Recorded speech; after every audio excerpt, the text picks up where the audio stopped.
Today's A Mediocre Time with Tom and Dan podcast is brought to you by these guys. We've been wanting to work with them for forever. It's Hollabox. It's the Willow Tree Cafe in historic Sanford, Magnolia Square Market, and Hollabox Outfitters in beautiful downtown Sanford. Get that German food, the beer, the German goodies. It's so yummy. It's one of me and Crystal's literally favorite restaurant in Florida. Spatzel, man. It's, I mean, they're world famous. Get some spatzel, get some schnitzels, get some sausages. And if you guys haven't seen their renovation, I mean, they have this awesome... It's like a Bavarian paradise, the deck that they have where you can go up there and drink these just delicious German beers. Their expansion is complete. They have their new lodge and rooftop beer garden up there. It's beautiful. Also, we're running a promotion right now with Magnolia Square Market, which is right around the corner from Hollabox. Yeah. And you can get German beer there,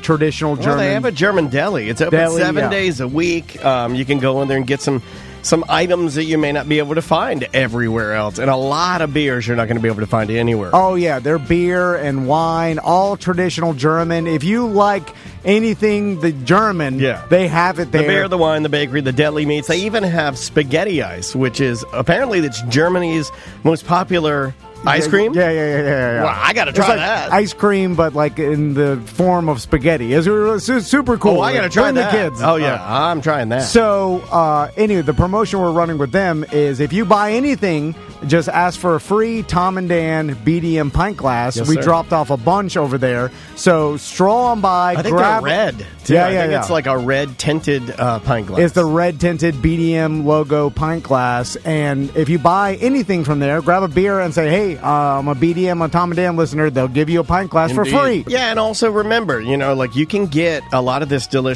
German delicacies to go. Takeout service is available 11 a.m. to 8 p.m. That you can even do it online. You can order now. Go to Hollabox. That's HOLLERBACHS.com/order now. Try the spatzel. That's my favorite. I know that Crystal likes that as well. It's got, just imagine like delicious buttery noodles and cheese. Oh, my God. I'm so hungry. They got live music Thursday through Sunday. Hollabox is the best. Also, if you're in Sanford, I know West End just opened their Sunshine State Threads. Clothing line, and print shop. We have a collaboration shirt there that you can swing by and grab. That's a good idea. So you swing through Hollabox. Yeah. And you load up on your German beers and you get all your food. Then you swing through West End and get, a Sanford Sun shirt. Or you go to Magnolia Square Market, buy a German beer. Oh, that's right. Get that free BDM pint glass. Then after eating at Hollabox, go over to West End and then grab a shirt from Sunshine State Threads, which is you to say. Right attached to West End, and you can grab that Tom and Dan Sanford shirt. I know they're doing 2 for $30 if you're a BDM. Oh, just nice. Tell Paul and support Sanford. They got a really bunch of cool bars and Sanford's always been good to us, man. Always been good to us. One of the only places that would let us do our big events. With no BS. So hats off to everybody, but especially we are so proud to keep garnering these cool new businesses in the Sanford area to work with us. Hollabox, we love you. It's Hollabox Willow Tree Cafe German Restaurant. If you've never been, you're an idiot. I'll just say it. I'll just put it like that. You got to go. And if you've been a long time ago, check out their expansion. Their expansion is beautiful. It's hollabox.com. Live from the Streamline Mortgage Solutions studio, it's Orlando's own Tom and Dan. Whoopee! Hello. This is your Mediocre Time with Tom and Dan program. We hope that you will find our presentation precise, joke heavy, and just right. Thanks.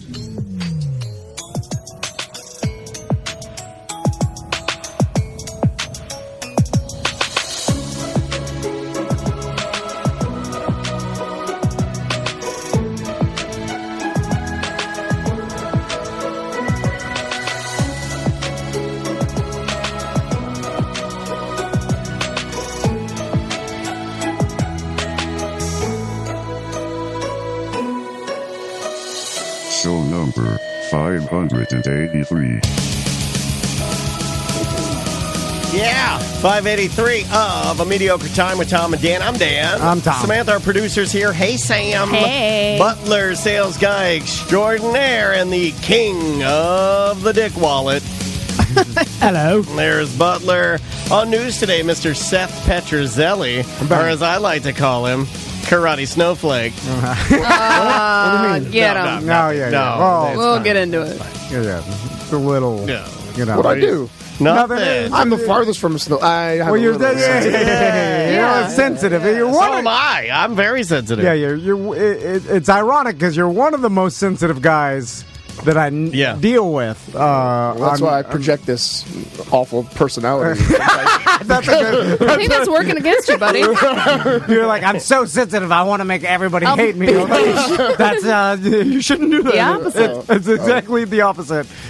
Anyway, welcome to the show. Yeah. Right off the bat, let's plug some merch. We got Van Dennis shirts up again. Yeah, I got one on now. Up Me to too. nothing. Up to nothing. New 2020. Wait, 2016 was Nothing matters. Nothing matters. Right. This is up to nothing. Yeah. And then there have been people that have said that since we're ineligible to run for 3 consecutive terms, that it should be Travis and Sam on the next one. Oh, God. Then You're sticking me with Butler.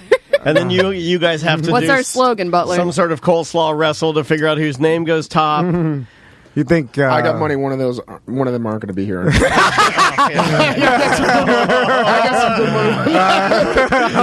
One of these things is not like the other. so? We'll just put the heart. All right. We'll leave the artwork. I'm just joking. And then my slogan will be hard at work. Right? I like that. I like that too. It made me hard. Don't say that. But Bye-bye. So that's it. Also, again, we're happy to have Hollabox as a new sponsor. How cool is that? Nice job, everybody. Go get that BDM pint glass at Magnolia Square Market because it'll show them that BDMs are out there and they'll get some delicious food. Get some. How many sausages do you think you can eat from Hollabox? I can't have sausage. No, if you weren't like, if I was eating pork? Yeah, if we were just going to give you some. I could. Not only can I eat a lot, I could stick a long one down my throat. I'm really good at that. Oh, you got no Wait a gag? minute, what if you don't have to eat it? Could we Oh, yeah, I'll stick it down and pull it back out. Can you? That's what we're doing. Can you do the clown balloon like the girl on Facebook? That's right. That scares me because if that popped, I'd be. Oh no, we'll get That's a trick, right? They're not. That's not actually going down her throat. It's. I don't know. That's not because the end of it would be digested. Why'd you look at me like I know that? It's just a party trick. Wait a minute, Daniel will know about the clown balloon. His can only go down like about 5 inches, so it doesn't really matter. Yeah, like I'm not good at. I mean, because you're short. I'm not good at swallowing anything. Oh, like chugging or you got to. No, I can take pills. I can take a handful. I can take like 20, 25, 30 pills. I can do that. 30 pills, one little sip of water. I do that 3 times a day. Yeah, I do a lot of that. 30 pills? I think I counted my pill. It was like 40-something pills a day. God. Why are you taking so many pills? I like pills. He's an old man. Is that hold on, Daniel takes a bunch of pills. Tom just said, "Why do you take a bunch of pills?" And Seth's answer was, "I like pills." What the fuck was that? I don't know an explanation. I just have a different. A lot of BDMs are like, I like pills. Multivitamins. Different. Lion's mane. Lion's MSM mane. pills. What is lion's mane? It's a fungus, right? All sort. Like I take a lot of stuff. Tom, everyone wants you to adjust yourself. They say you look like a disheveled old man going out to buy cat food. They want you to fix your hoodie. Thank you for the plug, Sam. We're live on Twitch right now. Twitch.tv/Tom and Dan Live. All of these replays are on YouTube. We've only been doing it. You know how long we've been on camera? We've been on camera like for 5 years now. Yeah. It's ridiculous. It is ridiculous that I think we've been on Twitch like for 3 full fucking years.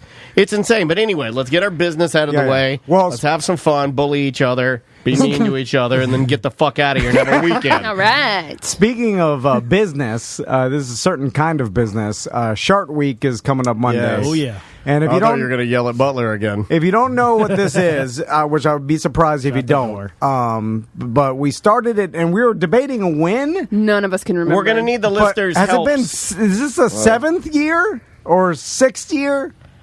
It was early on in the second Did we do it at Studio One? No. No, he started at Studio 2. Yeah, but I think early in Studio 2, I mean, we can go back. I might know that goes back 3 years, so I don't remember. I remember 3 years back, and that's it. Oh, that's the punch. I know what it is. Before you came to this studio, the last time I remember doing a podcast with you, I remember coming over to your house. I don't know if it's the house you have now, but it was a white house. No, I moved. And then we went in there, and there were a bunch of racist fat guys. Oh, yeah, I did that. You remember that? I did the racist fat guy podcast. Yeah, the racist fat guy. By the way, there's no trace of that anywhere. I told you that. There's no traces of the racist. Johnny Cochran. So, anyway. We had a Spanish producer. Yeah, I remember it. He kept asking me. He's like, what is this again? I'm like, it's a fucking microphone, Javier. I've told you that 9 times. So, anyway. I just get it confused with the keyboard, man. By the way, if you emailed for Shart Week, we've already chosen the 4 contestants, so check your email. I've emailed you back if we chose you. Be ready Monday. I'm excited for this. Samantha don't fuck around when it comes to Shart Week, although... It's the most important week of the year. Well, you're treating it that way, but the look on your face, it looks... Well, Tom said I had to read them while I was eating my lunch on my lunch break. I didn't say you had to. I just said, get this done before we start recording again. Butler reminded me, make it sound worse. This motherfucker, meaning Tom, man, this guy's out of control. He's fucking drunk with power. He's making you read diarrhea stories while you're trying to gag down a salad. This guy calls Eric the merch guy on his day off, taking his daughter to I forgot that it was his day off. He's trying to spend quality time with his daughter. We saw Eric the merch guy. He's like, hey, guys, I'm going to be gone. I'm taking my daughter. We haven't had to spend a lot of time. Hadn't had a lot of time to spend with her. It's just going to be daddy-daughter day, so I'm going to be doing that on Friday. So I will be away from my phone, so I won't be available. This motherfucker calls him, and then I'm like, right before I can even say anything, and then I hear you go, oh, no. Oh, I'm sure. Yeah, that's right. You're with your daughter. Yeah, that's fine. Yeah. Well, I just had a question. You don't have to do that. He's like, tell me. Of course he said. Who is it going to say? Well, you got me on the phone. Now I'm already on the phone. He's been pleasant, and your job was to be pleasant and be like, no, don't worry about it. I'll get you when you're ready. You needed to insist. You need to be, no, I bad. I shouldn't have called you. I knew you. I hate By the way, he's been busting his ass sending out all the new merch. This wasn't on the list. I'm sorry if you're going to be really mad at me. He's really good at working, so I want to give him more work. What the hell? That's what you're supposed to do, right? Butler really bad. No work for him. Oh my! What? Wait, hold on. Yeah, why would you give the bad worker more work? You give the good workers more work. You call them when they're spending quality time with their daughter. The bad workers obviously can't do work. Leave him alone. He's a little baby. During my wedding, Tom didn't come to my wedding, but he called me while I was getting in my wedding dress to tell me to book a guest. No, come on. No, I did not. Nonstop work around here. You're laughing like you did. Like he's like, oh, I did. And then he's like trying to think, did I fucking do that? Hey, snap a selfie if you're squeezing those big milk jugs in there. Come on. All right. He's like, oh, today's your wedding? Like, what the hell? No. It was an attack on me. I'm texting you. I'm like, it's raining. All right, let's move it to Seth. I'm texting That's you. the rest of the podcast. It's raining a little bit at Sam's wedding, and you text back, is her dress see-through? No, oh, my God. Yeah, say that. And I kept a record. I kept all these text messages, too. Sue your company. That's what I'm going to sue my own company. That's what you do. Is you start. I'm going to cancel you from things you did 40 years ago. That's the thing you do now. That's what you do. I just have to wait 15 more years until Samantha's been married that long. Oh, I'll get you bad. So when our business is at its biggest. So Shart Week is Monday. It snuck up on us. Yeah, it did. What's funny about Shart Week? Everything snuck up on us. Well, they had to move it because of COVID, right? Because wasn't it in like June or July before? Or am I thinking? Yeah. Right? I think it was earlier. Shart Week? Yeah, it got delayed because of COVID. It's affecting everything, even even the sharks. We're like, the sharks are coughing on you. Do you shit your pants more with COVID? You can. Yeah, you have stomach. One of the things is stomach. That's why I got scared too. My stomach. It's all the symptoms, everything. Yeah, literally everything. But anyway, so what's funny about Shart Week is about 3 years into it, me and Daniel were fed up with it, and we're like, we had it. We're not doing this anymore. This is. I've been I can't done read with any it shit stories. Since year one, I've been done with it. And then now, I love shit stories. Now 7 years into it, we're back here. We're back at it. We're like, yeah. I don't know why. Yeah, it's a full circle. You know why? Because it's a sense of normalcy. Yeah. It's something we do yearly. regularly that we can actually do this year. Because we don't have to go anywhere. This is like the only year I've really looking forward to it. Like, I'm kind of anti this bit, but when you said it was coming around the bend, I'm like, all right. And for the record, Trophy is in production. Yeah, it is. Yeah, finally, a year later, over a year later. Butler made that happen. So last year's winner, Shart and Randy, who's actually defending his title this year with a new story. He's eligible. And that may be a new rule. Might save us some coin if he wins. Where previous winners have one chance to defend your title. But anyway. But it has to be a new Shart story. Yeah. And you also have to come in here and shit into a clear bucket in front of us. And you have to keep eye contact with one of us the entire time until we hear it hit the bottom of the bucket. So then you can look away. If you want an inside glimpse of what happens at T&D Media offices, during lunch, pretty much most of this week, during or right after lunch, Samantha read us Shart stories submissions. We gather again, the best writing that I ever get in emails is Shart Week. Yeah. These people perfect grammar. I mean, creative writing. They have to be creative with it. It seems like, but for whatever reason, and then I started thinking: is there a scientific correlation with the propensity to shit your pants and being a good writer? Because I'm not joking. That's a good question. These are the best written stories out of any emails we get all year long ever. Like, I've never seen Stephen King or Dean Koontz wear white pants. We should, because we have all the old ones, we should make it like a coffee table book or a toilet, reading material book of that's a good idea. Just Shart stories because they're great. Anyway. That's actually not... We could put some cartoons in there. Yeah. So I'll need some illustrations. And then put the chain on it. Remember when the book... did you guys ever have that, or is that old? My dad had a book that was on the back of his toilet that had it chained to the handle. Interesting. Oh, that's different. And it hung down so it wouldn't fall on the ground. It was it wouldn't touch the ground or touch anything. It would hang so you could sit there and read it when you were done. Let it go. Let it go. I have a signature book like in my guest bathroom, like downstairs, where I have all the parties where people sign it whenever they sit down and stuff like that. Yeah, it's kind of gross. That's fucking gross. But what's grosser is that after each party, I'll find girls' lipsticks kissing inside. Lunel did so that. literally, like every few like pages, there's like lips kissing. Lunel was you kissed the shit paper. Book, yeah, Lunel was so high when she came in here the last time. You had shit it up and you were embarrassed, but she was so high. She went in there. She kissed the wall. And you got high. Don't kiss that wall. Anyway, and then last night I was thinking about sharting and just how many stories of people that shit their pants. I sharted last week. It is a goddamn statistically, there's 1 in 10 people walk around outside with shit in their pants. That makes sense. Yeah. And it does make sense because think about like with today's poor diet, and then you mix caffeine and alcohol, and the fact that there's not that many public restrooms around, and the fact that we wear clothes like back in the 100,000 fault. Well, 100,000 years ago, you're just walking through the savannah or the 300,000, and then you have to shit. You just spray the bushes. And I love that. I want to go back to that so bad. It would be kind of fun just to be walking and just like, and then you see a lake over there, and you go and you dunk her ass, and you So, biologically, we're the same humans now, hundreds of thousands of years later, but we're wearing clothes. There's no bathrooms. You can't just spray the bushes.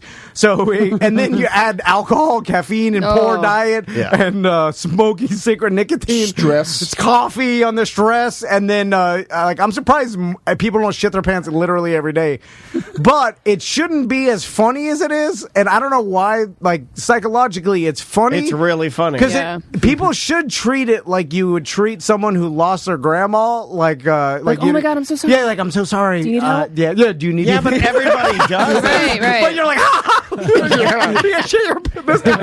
you shame them? Like why? Like it's but like maybe a human function. Yeah, but everybody and a medical condition. Could be like IBS is a thing. Yeah, that's a thing. I feel like everybody does it, so it should be something where it's common. It's not even a big deal. Yeah, right? It's like I shit my pants, and people are like, all right. Like people don't do that. Like if you vomit. They don't laugh at you. I mean, maybe if it's like your friends and they're fucking with you, but if you see somebody getting sick, you're like, oh my God, are you okay? Do you need it? Well, because when you shit yourself. That doesn't feel good. Throwing up hurts and sucks. I like to throw up. Shitting yourself can hurt sometimes. Well, but like it could mean the same thing. It means you're sick or something's happening. Yeah. It should be like, it's a problem. You shouldn't be laughing, and then you're embarrassed. You're like, I'm sorry. I'm a monster. I shit myself. Follow me with this. Get him. Follow me with this. It's like you're sitting on the toilet, and when you're shitting your pants, you're kind of just like, it makes a funny noise, number one, which makes it funnier than vomiting, because it's like, like, I've got the sounds. You're right. If you mouth farted while you vomited, every news segment, you got the sounds. It's got this, Okay, here we go. So that's automatically funny, and then you're usually going like this. Oh! Because it hurts. Oh, God. One of my corners for 4 or 5 of my last fights, always a cornerman of mine, always before the fight, I was in there getting ready, he always knew how nervous I was. He always got nervous too and went in the bathroom and in our changing room. And he knew that it would make me laugh though and get me out of like the scared mood for fight. He would shit like that every single and time. Be loud. And it'd be loud. Oh, I'm fucking real loud. It will break the ice. I was like real nervous for a fight, and I hear that, I'm like, I just start laughing. He's like, I gotcha. But it helped me out for my fight. It shouldn't be as funny as it is, but for whatever reason if you were vomiting, let's say if your butt was going like,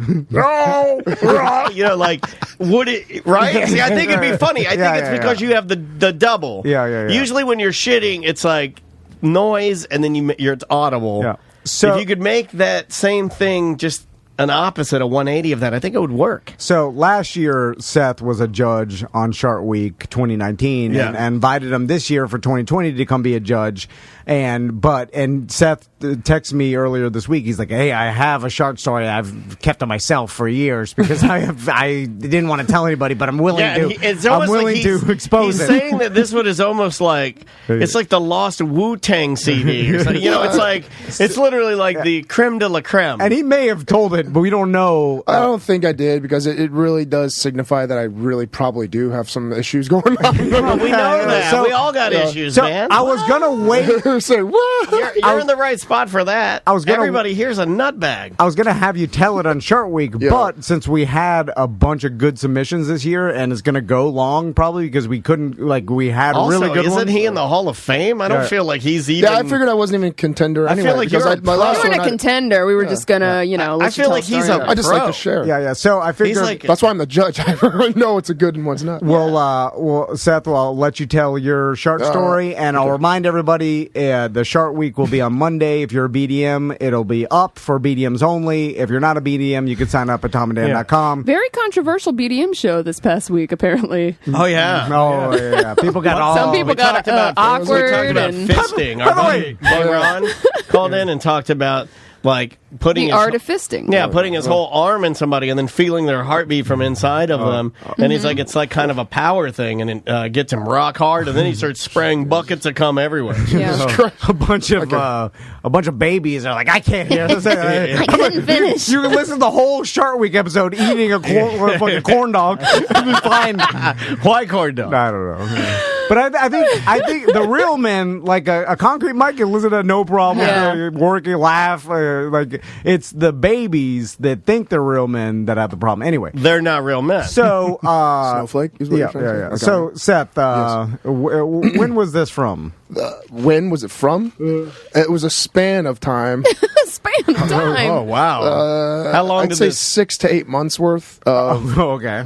All right. Of it wasn't necessarily. It was sharting. But it was also halfway what's the word that when you almost come and you pull back? Edging. Edging. It was almost like an edging. Oh, you were holding your poops? prairie dogging? I was prairie dogging. I used to hold my poops. Yeah, a lot. We have a lot of... I used to hold my poops a lot, too. But I used to like it. Me, too. And I used to feel really good. And I used to really stop myself before I went. And this was in middle school. And sometimes I would do it and then let out a fart at the same time and poop would come out. I never did that. I did that. Wait, so you'd use the gas to push your farts out or push your poop out? I'm already regretting it. Yeah, I don't know. This is why every year after Shart week, I hate it. We're never doing it. I'm like, what kind of business is this? But it was for, I don't know when it was in middle school. It was some year in middle school, but I had a shower that I used to use, a bathroom that I used with a shower that wasn't working. My dad was fixing it up and working on it, or it was going to be worked on. So it was a non-use shower. Sounds great. And it was had a glass encasing, so you had to open the door to get in. So every time I got home from school for 6 to 8 months straight, I'd have shit in my underwear, like legit fucking nugget of turd or a streak or something like that. Nugget of turd. You didn't get it out at school. No, I came let home. It ride. You were the fucking stinky kid. There's a story about that too. Hang on. Man. So that's Fartrazelli.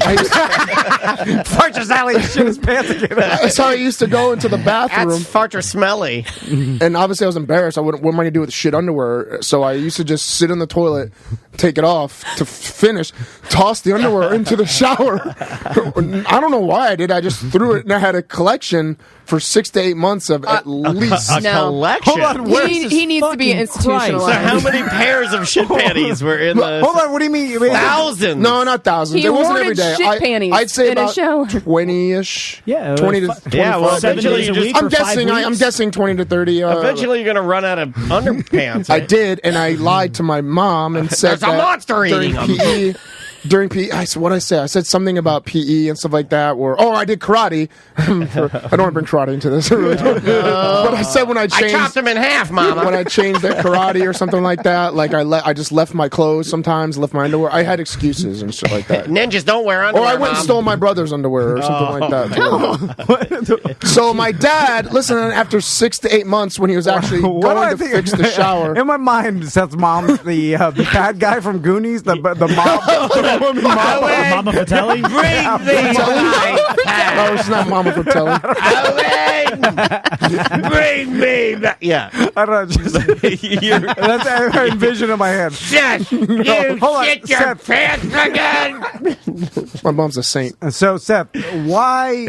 You said it was a glass enclosed shower. It was a frosted glass. You couldn't see in it. It was frosted, so you can't see. It's very frosted shit, But apparently. you could smell shit. So though. you throw it. You threw it in there, and it basically was hidden from view. Hidden from view. Okay. So no one used that shower? No, it was Well, my it was own. the I had my broken own personal. shower. We all had my brother, sister, and me. All had our own. It'd be individual like, you know, our air conditioned closet here that nobody peeks in. It'd be like, I take my underpants every. Oh no! And I take like my the gag underwear roll, every the day. And balls I put it in there. Then one day, Butler's like, I think I'm going to clean up in here. Is that what?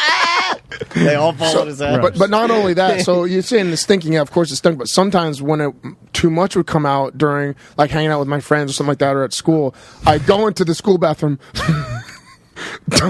dump the poop out of my underwear, put the underwear back on, go home, and then throw the underwear into the shower. Oh, my God. Why'd you throw them away at school? I don't know, because I thought that I couldn't go around without underwear. I was embarrassed. I don't know. Shit underwear is cool? I don't know. I was. It's not a shovel. It's underwear. It's not in his meant to defense, carry. if you didn't have the underwear, the shit would fall out, right? Actually, I do remember it because I remember the friend's house that I went to. I remember his name, but it was like, I think I was in 4th grade or something like that.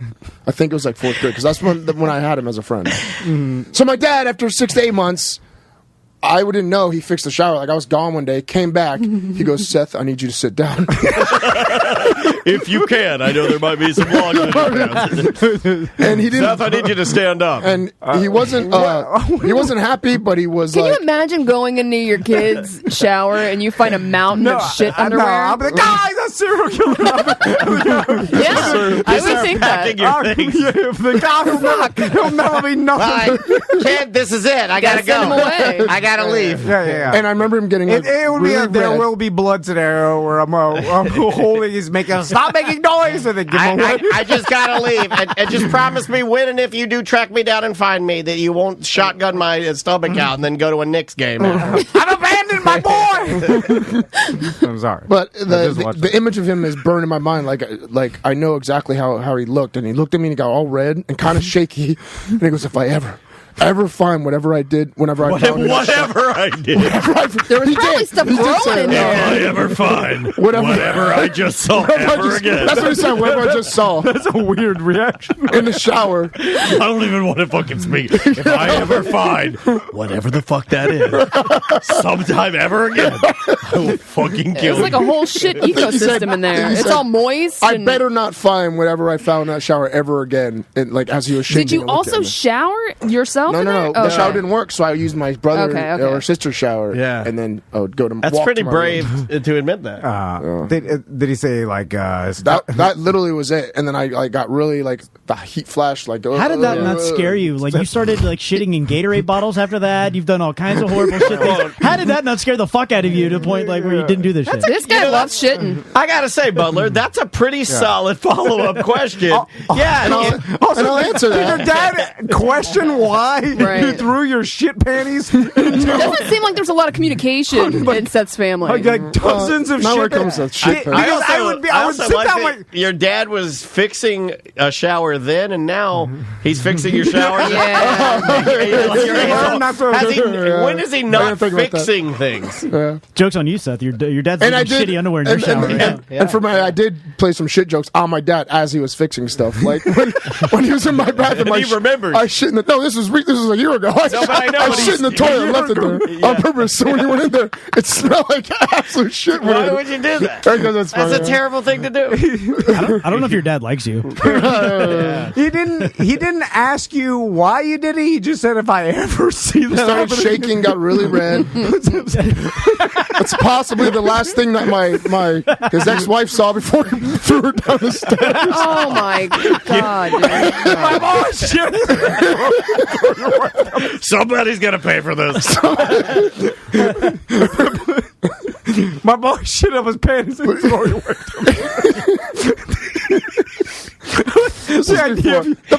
That's so mad. The wife throwing was before I was born. This was like a long time ago. Your son threw all his shit underwear.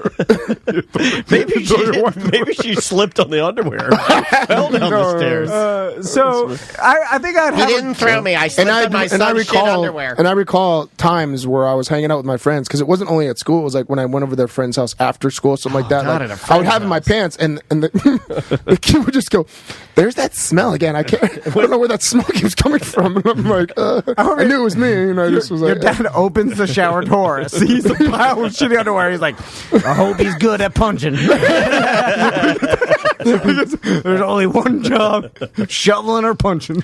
And to answer your question or your comment, Travis, is that I figured I would just go with it and make the best of my fecalphilia and just shit in Gatorade and just have fun with it. And so instead of trying to suppress it, I just let it loose. Okay, that's let your free flag fly. Exactly. So all right, that's a toughie opening segment. That's a toughie. Yeah, but yeah, it feels better that I got off my chest now that I was a weird kid. Yeah. We knew that before this story. Does your girlfriend? She does now. She's listening. She's not worried. Oh my God. I can't believe all the stories you tell. She still wants to fuck you. I don't have shit in when I do that. I make sure everything's perfect before I get out of that bathroom. So do you still edge like your shits now? No, like, You're over that. That's a young man's game. Causes hemorrhoids too.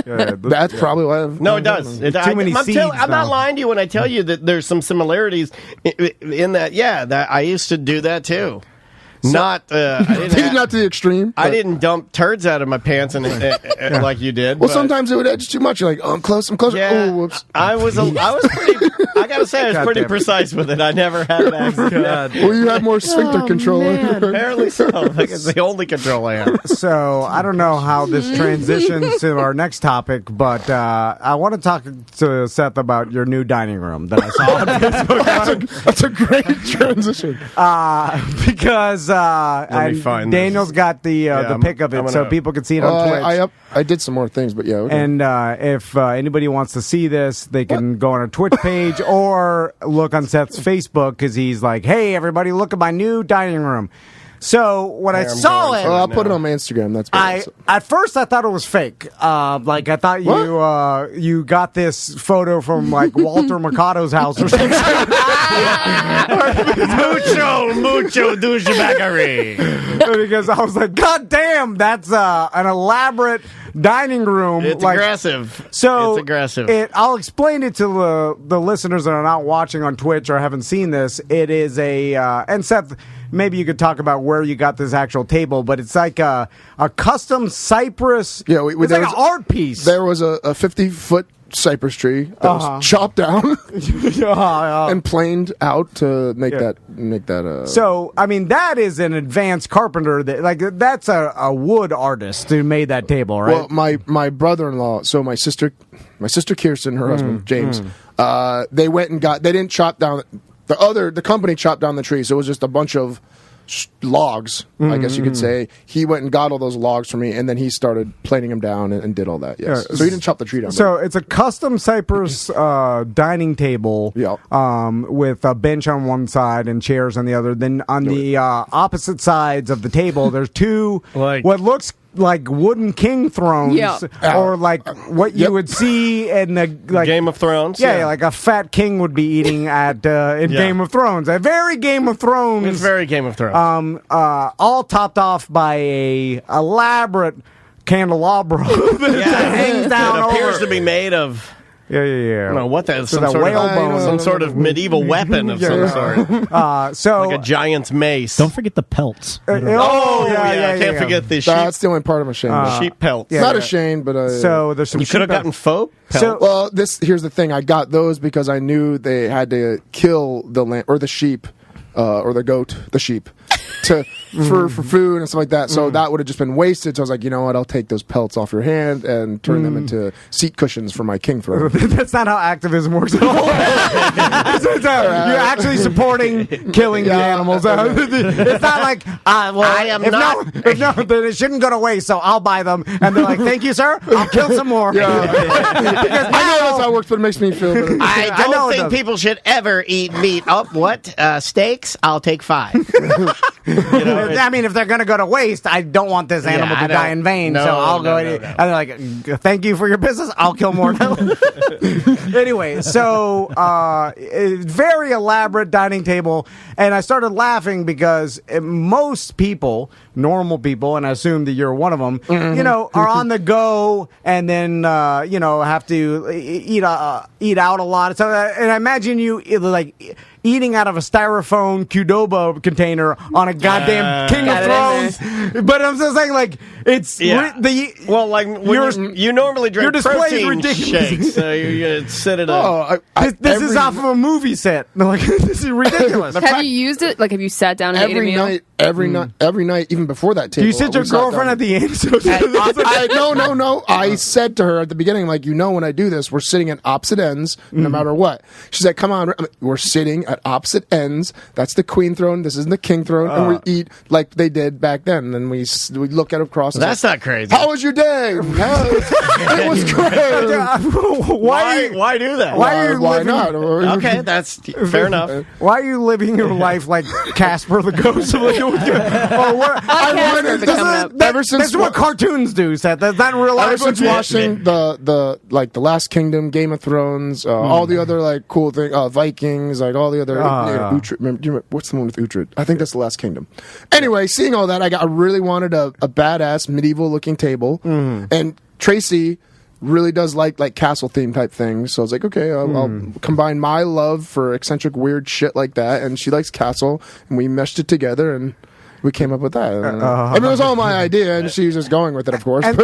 So that's the dinner table. You sit at night. Every single night. No joke. She eat breakfast there? She's sitting... How long? It looks like... It's 12 feet long. So, my God! You sit in a wooden But not only that, it's the thickness that's big. It's like almost 5 feet thick too, it's wide. So I could fit 12 foot away from you, between the candelabra and the wooden or the pelts. And I have more things on order. I have a big old candlesticks on order, 3 for each side. Big old candlestick. I have my knight armor that I'm hanging up around and stuff like that. Well, wait a minute. I thought you were Asian. Well done, sir. Yeah. I thought you were Asian. You can't go medieval now. Well, I'm the European. She's the Asian. So after dinner, do you get your quill out and start doing accounting on an old scroll? Just make her a prisoner of war?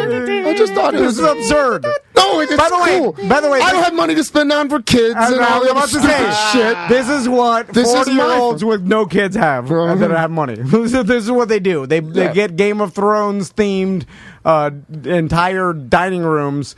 I had to search for those king chairs for a long time. Yeah, I know. Where'd you end up getting them? Medieval times? An old church. I had to buy them from a church. Listen, like $400 or $500. I was going to ask you, all said and done, that room that we're looking at, what do you think is into it? Get my food. The tables are on sale at like not Etsy. What's well, they're custom made, right? Yeah, it's like $6,000 or something like that. Yeah, they're handmade like that. By somebody. But I didn't that candelabra, that chandelier, that was expensive because I got that with a set with my when I first moved into the house. I think $1,900 plus, right? It was yeah. That's $2,200. The chair, just the dining room chairs, those are what, $250 a piece? Oh no, they're like 4 pieces. Oh, $400. Oh my god! There's probably $15,000 in this Game of Thrones. 7, 8, How heavy is that the table? Me and him lifted it. It wasn't that bad. I don't know the weight of it. Is the bench heavy? The bench is heavy as shit. Yeah. Can I bring my family over for dinner one night? Yeah, that's why I did it. Dress your sons like wolf pelts. I did it so that way because I always had family. Like if you see the if you see the pictures, that's the one I forgot to clean. No, dude. I have pictures around my old table with my whole family because when I have dinners, I have tried to have them like once every couple months with all my family. You can't do it now. There's this thing. There's a virus out there. I know. But when it's better, I'm going to do that again at the table. It's called COVID. I dressed Tommy like the kid that got paralyzed in Game of Thrones with the white eyes. Not Bram. He's the worst. I dressed like the giant. I roll him. He's the king. You're Hodor? Hodor. Wow, that's pretty accurate. Wait, if you think that's cool, wait till you see what I'm doing with my basement. I have a full... Where'd you see my Hodor basement? What are you doing with your basement? I keep a bunch of fat R words out there. It was going to be the king, look like a king, but I made the dining the king area because it was going to be like a big king castle thing down there. But now... King in the castle. I'm going to do like a satanic dungeon type thing. I'm doing like a sex dungeon? Ramsay No, Bolton? not sex, but satanic, like just all evil. You're doing stuff. a satanic dungeon. Yes. I swear to God, he's crazy. I swear to God, I'm doing it. All right, let's add it up here. We got the pillow room. Yeah, pillow room. Yeah. We got the king's dining room. Cool. The chill pillow room. It's the chill room. It's the weed smoking room. Now we're getting a satanic dungeon. Yeah. Any other themed rooms? What does your girlfriend think of the satanic dungeon? She's kind of into that. Actually, more than anything. She likes the weird shit like that. You know what she's into? She's into a rich guy with abs. She's constantly buys an eccentric idiot. Buys new shit. Like, I don't know. He's making a satanic dungeon. I mean, my ramen noodles on a $15,000 dining table. Every time I ask her about anything, she goes, "I support." I'm like, "All right." That's what I say too. I support money. I hope she doesn't. No, I don't think she's. No, she's not like that. No. Could be. If this was, let's say, a week by week apartment on 436, I'm sure she'd be there right now. Yeah. I'm sure she'd. She's stick around. Anyway, now you guys make me think. I'm gonna have to talk to her. Oh God. Also, I asked Seth, I was like, hey, do you want to be a Shart Week judge on Monday? He's like, let me check my schedule. Yes. I mean, I honestly am dumbfounded by how you have so many businesses and you have rental properties and nothing to do. Because we have one business and we're never ending busy as possible. Can't even take vacation without Tom messaging you or calling you. Yeah. If you take vacation, I'll call you. A fortune to work on the plane. You're writing. I'm looking at my to-do list. I have lots of things on my calendar. What's on your to-do list? I saw 4 blue things. You see our calendar? It's insane. Buy satanic head for dungeon. No, okay. Meet with the yard guy because I'm having something. The yard guy. I'm having a fountain put in my front yard. My yard guy told me to. Oh yeah. To text you. Yeah, I was supposed to do that. I forgot. Same yard guy now? Yeah. Are you getting a fountain too? No, I don't have a room for a fountain. I'm getting a fountain. I got a half acre to fuck with. What kind of fountain? It's like it looks like an urn, a big urn. Cool. And it has like rivets in the side of it, and the water pours out of the urn. That'll be cool. But I have I'm gonna have like lights up lighting on it and stuff like that. So what are you doing? I don't got like just fountain money to throw away. Okay. I'm gonna have a sword in it though, like sword in a stone. I'm joking. I'm not gonna have that. That would be cool. Anyway, now he's thinking about it. There'll be a sword there. Wait a minute, the sword I just pretty good. Hey, Josie, what do you think about putting a sword there? I support. I support.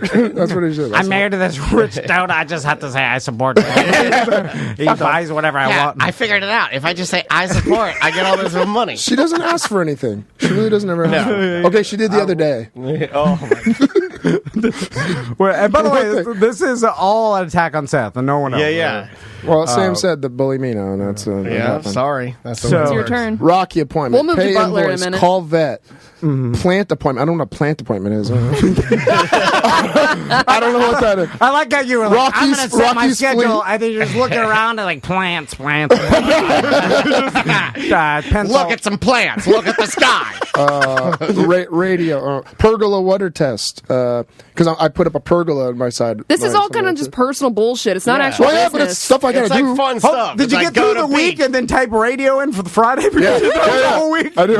By the way, this is not radio. I know, but I say radio all the time.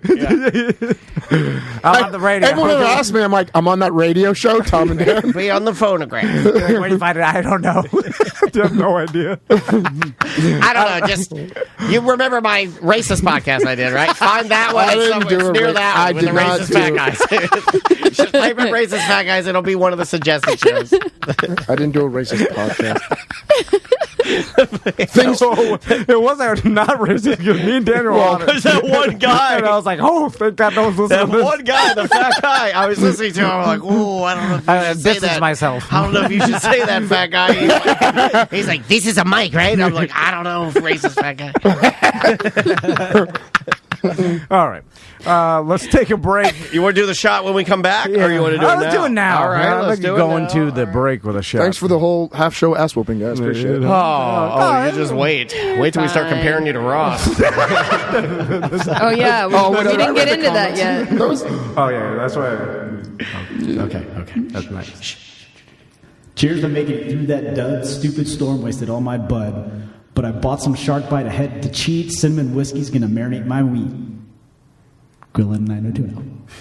That's the worst one yet. I mean, Did you forget the last part? I was talking to him too much. He's like, I gotta write this. I did. I was like, I gotta do this proposal. This. You know what's the worst is that you two sit directly next to each other and constantly distract each other. Yeah. That was Neither one of you can get anything done. I've also never seen somebody get so worked up about doing something that matters so little to the program. What do you mean? The shot. Yeah. He gets in his own head about it, like he's. That's the first time I've spoken in front of 10,000 people before. I don't know if I can do this. Ding ding ding ding ding ding ding ding ding Splash water. ding ding ding ding ding ding. All right, let's take a break. When we come back, we'll do some news. We got a bunch of dump them out topics. We got some voicemail. Tons. Lots of emails. We got lots of we got a bunch of stuff. So I got shitty news, by the way. That's fine. That's fine. We'll make it better. It'll be just. Or is it about shit?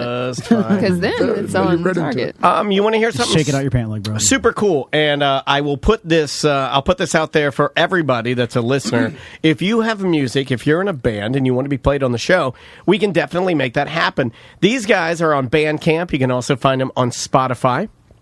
The name of the band, and this is a BDM and listener. Sent me this music. Really, really good. Really creative. The name of his band is Talk With Your Hands. The name of the song is It's Complicated. Enjoy this, and we'll be back with more A Mediocre Time with Tom and Dan. 1-844-TOMNDAN or show at tomanddan.com if you'd like to get in a last-minute email for Dump 'Em Out.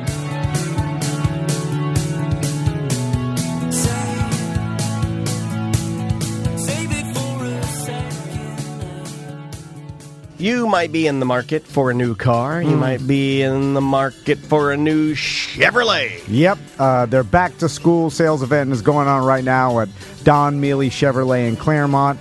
You can go check them out online at dmchevy.com. Of course, talk to J.C. Harrelson. He is the sales manager over there. He's the guy. They got huge savings right now, or 0% financing, GM Educator discount available. So for those of you that are teachers, and if you need a new ride, you can benefit a little bit from something like that. Yeah, I mean, the truth is they want to sell vehicles right now. Obviously, everything stopped for a while. Correct. Everything kind of shut down, and they need to get rid of inventory.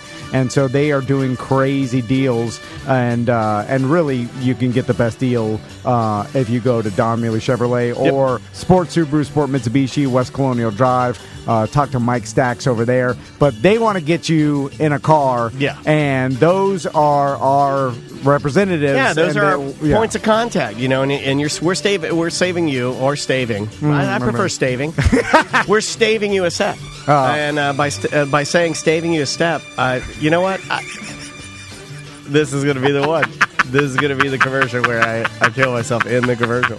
It's rarely with Daving you a step. I feel weird too. I don't know what it is. I think Bob is poisoning us. God damn. He gave me. I looked and I saw on his desk there's a little vial that says syrup of Epicac. And I'm like, why is it said 4 bosses. Yeah, exactly. He wrote it on the thing. And so I put 3 drops of it, and I've been violently throwing up all morning.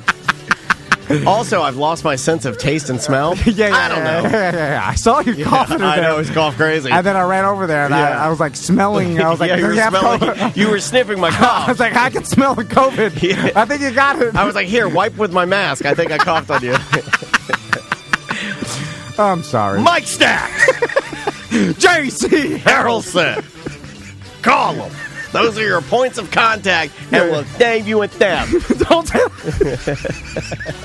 Anyway, listen, go talk to these guys. They'll hook you up. If they know you're a Tom and Dan listener, they know you're a BDM, they're going to give you VIP treatment. And when things get up and running again, you buy a car from any of a Mitsubishi, a Subaru, a brand new Chevy, you'll get to come in here and watch us do the show. Yeah. Eventually we're going to get to a point where that happens, and we got a list of people that are going to get to come in and hang out with us. Honestly, and they're still doing safe delivery. Like, if you could literally buy a car and they'll just deliver it to you. You don't even have to go Probably easier buying a car now than ever. So just give them a call. Go by there. Again, J.C. Harrelson, Mike Stacks. It's Don Mealy Chevrolet in Claremont, and Sport Subaru and Sport Mitsubishi right there on West Colonial Drive. Dave out there. No.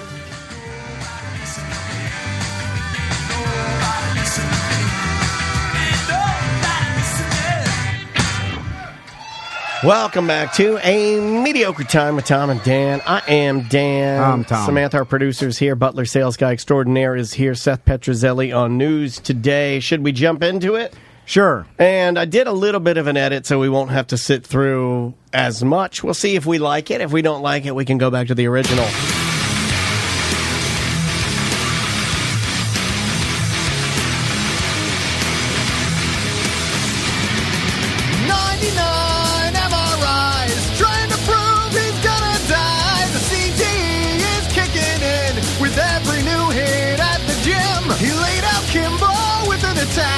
But the Russian won't call him back, and we all forgot about that fight. Just walk through for long, you're gonna die.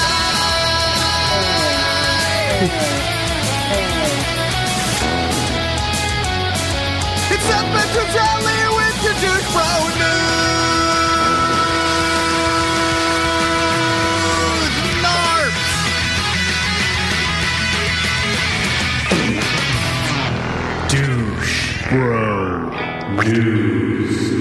Douche Bro News brought to you by OrlandoHydroponics.com. A new sponsor of ours. Daniel's got a system from Joe Nash from Orlando Hydroponics. So does Travis Butler at their house. I'm going to have one soon. I'm growing I just got dying plants over here. In my I am growing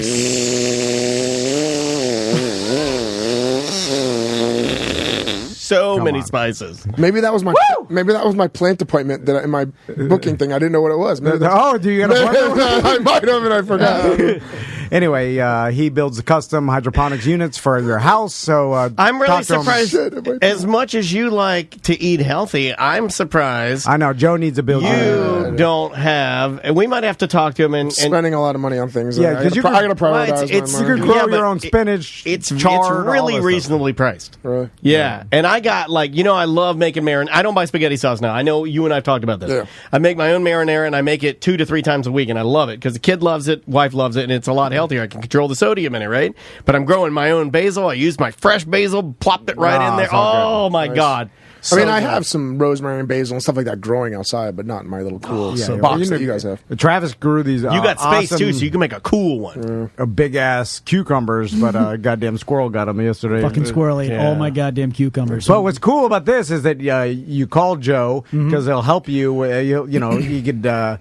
Your customer service wise, and he told you about. He gave me a solution to spray on my plants, any of the fruits, so it'll stop actually the rodents, any kind of squirrel that might come by there, and it would actually keep the bugs away. So, and it's actually all natural. So he's a small business. He does hydroponic and solar. If that's something you're interested in, if you want to, put a hippie hat on for once, man. I'm digging this thing. I just sit out there and we're doing a massive lettuce green harvest this weekend. It's kind of relaxing, right? Just to get out there, and I got Maisie in on it. She's growing some stuff. Really fun. First story. Okay. When a nearly 12-foot alligator came toward his 4-year-old, this dad sprung into action. Andrew Grande didn't hesitate before jumping into action when he saw a massive alligator making his way to his 4-year-old daughter. When I first saw him, the only thing I was thinking of was just getting my daughter, just getting her out of the way, he said. I like the southern accent. I like that. Because I'm just figuring that's how I would sound. I like that. With the gator. That's how you're going to beat Ross. And this is a string. There's I'll make that note. Good southern accent. I didn't put it on too thick. Here, I'll go a little thicker. Yeah. What his intentions were, I'm not 100% sure, but I wasn't going to find out. Is that better? Is that too much? No, I thought Robert E. Lee was in here. I'm like, oh my God, is that a Southern general who likes to shake turds out of his Confederate grays? The child was with the brother and babysitter by a canal behind their home in late July. They were fishing for crabs. Am I doing that again? Who lets their kids swim in a Florida canal? Yeah, no, that's the thing. I looked everywhere where this was, and it doesn't say Florida. You know what? Yeah, what the hell are you talking about? I grew up swimming in Florida canals. When you said that, I just literally beamed myself. Me, Jeff Burney, Jonathan Taylor, my whole soccer team, swimming in a retention pond. I proposed to my wife on a Florida canal. Oh, no. Let me say that question again. Besides everybody here and everybody we know, who would let their kids swim in a Florida canal? There it is. With all these gator biting. You wouldn't let your boys. But not now, because but it's made me. These stories have given me an irrational fear towards gators, and that Disney story it freaked my wife out to the point where now. If my friends are my boys are in like they are your only friends. Oh, I know, you're right. It's like a wife mom thing. No, he told me that the other day. He said they are his only friends, and they're his best friends. You don't think I'm your friend? Not really. Oh, just a coworker. This was in Texas. We do things a little different. It's less than a coworker. The business partners. Sometimes that's your enemy. It's funny he didn't know what the Gator's intentions were. What the fuck did it? Where it was a 12-foot. Gator's what are your intentions with my dog? So what happened? So he grabbed. Okay, he ran out. He saw the gator approaching his daughter. He ran out, picked up his daughter, and got the babysitter and his son within their home's fence. He said he threw his daughter over the fence to safety as the alligator neared his feet. So I picture this in a lick of time, throwing the daughter over the fence as the gator runs up and snaps its jaws. But of course, that's not at all what happened. It was probably sitting in the canal, just looking, not moving. You just picked up your daughter, you threw her violently over her leg. over the fence. You could have just said, "Hey, come here, look at this gator." The alligator was 11 feet, 600 pounds. Whoa, that's a big boy. Yeah. That one. He said he was so big that if he had jumped out, he would have just broken the fence. Wow, he's not going to do that. I don't think he's going to jump. Again, this isn't fucking Captain Hooks. They won't chase. Yeah, they won't chase you. much like our parents told us when we were growing up, you got to run zigzag. He said this lasted 20 or 30 minutes. I don't know what. Damn. Well, it takes a long time to throw a kid over a fence. I guess. So basically, a gator started inching towards his daughter, playing in a canal. If he moves 2 more centimeters, I'm going to throw you over the fence. It takes 5 minutes. It's weird. Yeah, this whole thing just sounds fucking dumb. Even though the percentages are so low that your kid's going to be taken by a gator, it's just the fear of that happening is so high that that's an irrational fear that I have, that I admit that is like most likely my boys can play in most Florida. Even when you and I mean, it'd be fine, but it's goddamn, it's where'd you take us on your boat? Remember with the hermit crabs? Oh, like even something like that, I know it's like brackish or whatever water or salt water. The whole time we're there, I still scan because there is that weird irrational fear. Because I didn't even realize there are gators in the intercoastal over there in the Mosquito Lagoon. I really feel like we can beat an alligator. We always have this conversation about animals versus humans, but I feel like we can beat the shit out of them. I get more concerned about dogs. It has no hands. Yeah. Oh, okay. But you know what's? I've heard does the alligator have a penis? Oh yeah. I like how Tom's like, oh yeah, I eat them every now.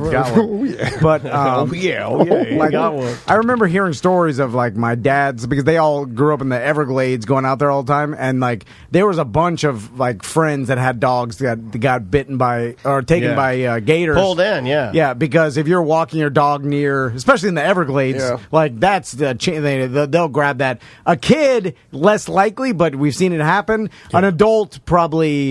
Unless it's like messed up or hungry or something, it's not going to attack an adult. You're too big. But 11-footer in the water. In the water, yeah. And then you hear the stories about the kid that's swimming across some like river attached to the St. John's, and like gets a river. Wakiva.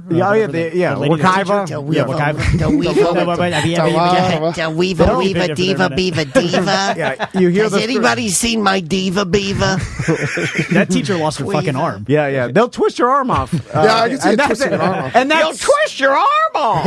And so, even though it's statistically unlikely, it's so twist your arm off. It's so scary. Get an alligator as a pet? Twist your arm off. Oh, my uncle had a pet alligator and he swam in his pool. Yeah, there it is. I think if you're a true Floridian, you're redneck as hell. My friend he got an alligator and then he had it in a giant fish tank at first, and then it got like 3 feet, and then he just let it swim in his pool. I remember swimming in it as a kid with this 3-foot alligator. It's like chlorine is fucking its skin up. Eyes are all red. It's animal abuse. Who's the lunatic that used to bring the alligator to the bowling thing we did? Albino. Well, I think that was Gatorland. Oh, that was a Gator. I didn't know it was one specific guy. It was Kenny. From Gatorland. I don't think he works I felt there bad anymore. for the alligator. It was fucking like just a meat puppet on his hand. No, I think they got some shit from PETA the time I jumped one with at the Predators game. They got a bunch of shit for that. I did feel bad because I convinced them that it would be fine, and then somehow like someone leaked it to PETA, and PETA. Yeah, but is feeling bad enough? Huh? I did feel bad. We're like, what's a good thing you did? Because I don't know how that company would. I mean, like that makes it even. The lawsuits, the people that were fired, the families that were, affected by this. But you're like, I just want you guys to know. Let the record reflect that I did feel bad. I didn't think that was going to happen. I mean, it was fine. Just put it in the trunk, bring it out. But albino gator, like some fucking rare. Great. If it did, I wouldn't want it. People are. Oh God! It ate through the duct tape. Oh shit! It's eating some of the Amway Center cheese corn. It's got diarrhea now. A bunch of rednecks are screaming at it. I'm fucking jumping you. It's terrifying. Yeah, Bobby Scipio for the Orlando Predators back there spitting on it. Hey, Gator! Hey! He's yelling at it. If something bad it on the head, and it died, I would have bought it so it wouldn't have gone to waste. ice and put it on my king table or something. Bobby Scipio's walking over to him, put my chain on it. He's making it wear his predator's chain, putting a little predator's hat on it. Well, this gator... It was obviously a horrible animal abuse, so no matter how you cut it. I like how, though, you're like, but I felt bad. It's not... as long as you feel bad. It feels a little less harsh abusing like a reptile. Like it does. No, because they don't have the prefrontal cortex. And fish are the same way. Tougher. I mean, our fish tank is murdering fish at a record that's faster than Jigsaw did. Every minute it's somebody else dying. I feel like people get real mad if it's like a koala bear or something fluffy like that. Yeah, but they're mean as fuck. I know. They're meaner than gators. They're just mammals. There's different brains. And they have like they have that tiny mouth, but things that have little mouths, like a squid or octopus, when you have a little mouth, I feel like there's some good chomping power in there. Yeah. But I want you guys to know that this gator, he was taken alive and relocated to Gator Country, who told the brave father they were excited to receive the animal because they had lost most of their alligators when Hurricane Harvey hit. Why is that funny? Because how do the alligators disappear or die? What do they do? You had a storm. You lost all your turtles. You're the same person. I got a story about my turtle. This is fucking Mr. Green, Professor Green. No, this was Leonardo. This was Leo, my main turtle that got lost. Your main man? Get this. Man. So my Daichi, my neighbor, Daichi, he's my good friend. No, he didn't. That's racist. Just because he's Japanese and he's a turtle. He got lost. Are you guys doing the racist podcast? No. It's Seth Petrozelli's Fat Racist Podcast. With Travis Butler. With Skinny British. So Leo was lost. When was that? Like a couple weeks ago I told that story? Yeah. My friend Daichi was walking his dog around the block about 0.2 miles away from us. He found Leo because it was the only yellow-bellied turtle, like... You yellow-bellied turtle! Squashed in the road. Oh, no. God damn it. And it was... I could tell what happened. He got out, and I'm looking around. When they get lost, I look around my yard, which is a half acre, I'm like, there's no way a turtle can go further than what's here, right? That thing was fucking like 0.2, it was like so far away. It crawled through my backyard, through at least like 5 or 6 houses' backyards, and ended up into the road on Summerlin. Like, I have no idea how it... I mean, I guess they travel, but that's fucking... That seems far. It seemed kind of crazy if someone just stole it and put it in the road. Also, it was sad. When he sent me the picture, I'm like, no, tell me that's not him. He's like, it's the same, looks exactly like him, dude. I'm like, that's... Well, it could honestly just be another turtle. Yeah. Another same exact size, yellow belly turtle. right down the street from my house. Yeah. That's a big coincidence. Yeah. Did you find his swords? No, but the guys had a pop tire up the road, so he got the last laugh. He sword small blue mask leg on the ground. Come on, guys. Did he like wander off or did he escape because his owner was Game of Thrones crazy person? Put the table in there. Professor Green, I've had the longest, and he's the only one that doesn't even try to escape. He knows what's good for him. He's been dead for 3 years. No, he comes out to me every time I walk out there. He comes up with his long neck and he tries to eat the food. Professor Green, what do you feed him? Pellets, worms and pellets, and I find some animals laying around my yard and I throw it in for them to eat. I'm joking. You also for sure blammed in his face a couple times, right? Yeah. I wonder if turtles have noses. I love my turtles. I got mad at my friends once. He came over for a party and they were drunk and they sat in my turtle pond and I got really pissed. Oh, you were there for that. No, but I remember you. That's right. You never come. Come to my party. No, I came to the dinner. I don't feel comfortable at the party. Because it's just going to be attractive people, and I don't fit in there. I'll be like that guy at 300 who walks through the party, and I see an orgy going on. A Felties? Yeah, I belong at the bottom of the cliff. You're also walking around like, is that Jeff Ross and Brian Callen? Come on. He also cracked an egg. A lot of young girls around here. Like, this is weird. Epstein, I thought you were dead. What are you doing here? Wow, you look great. You actually like that party, because after I yelled at him after he got out, they stuck all my eggs in the freezer like assholes, and he took an egg with him, and when he got out of the pond, I was yelling at him, he cracked it on my head, and I got really mad. I was like, get the fuck out of my house right now. This was your turtle did this? No. This was my friend who was at my house. These are weird friends. These are all grown, almost 40-year-old men. Right? That is true. This is not in some frat house in UCF. All right, okay. These are the people that I associate myself with. Sunny side up, dude. I shit in your turtle pond. It's very mad.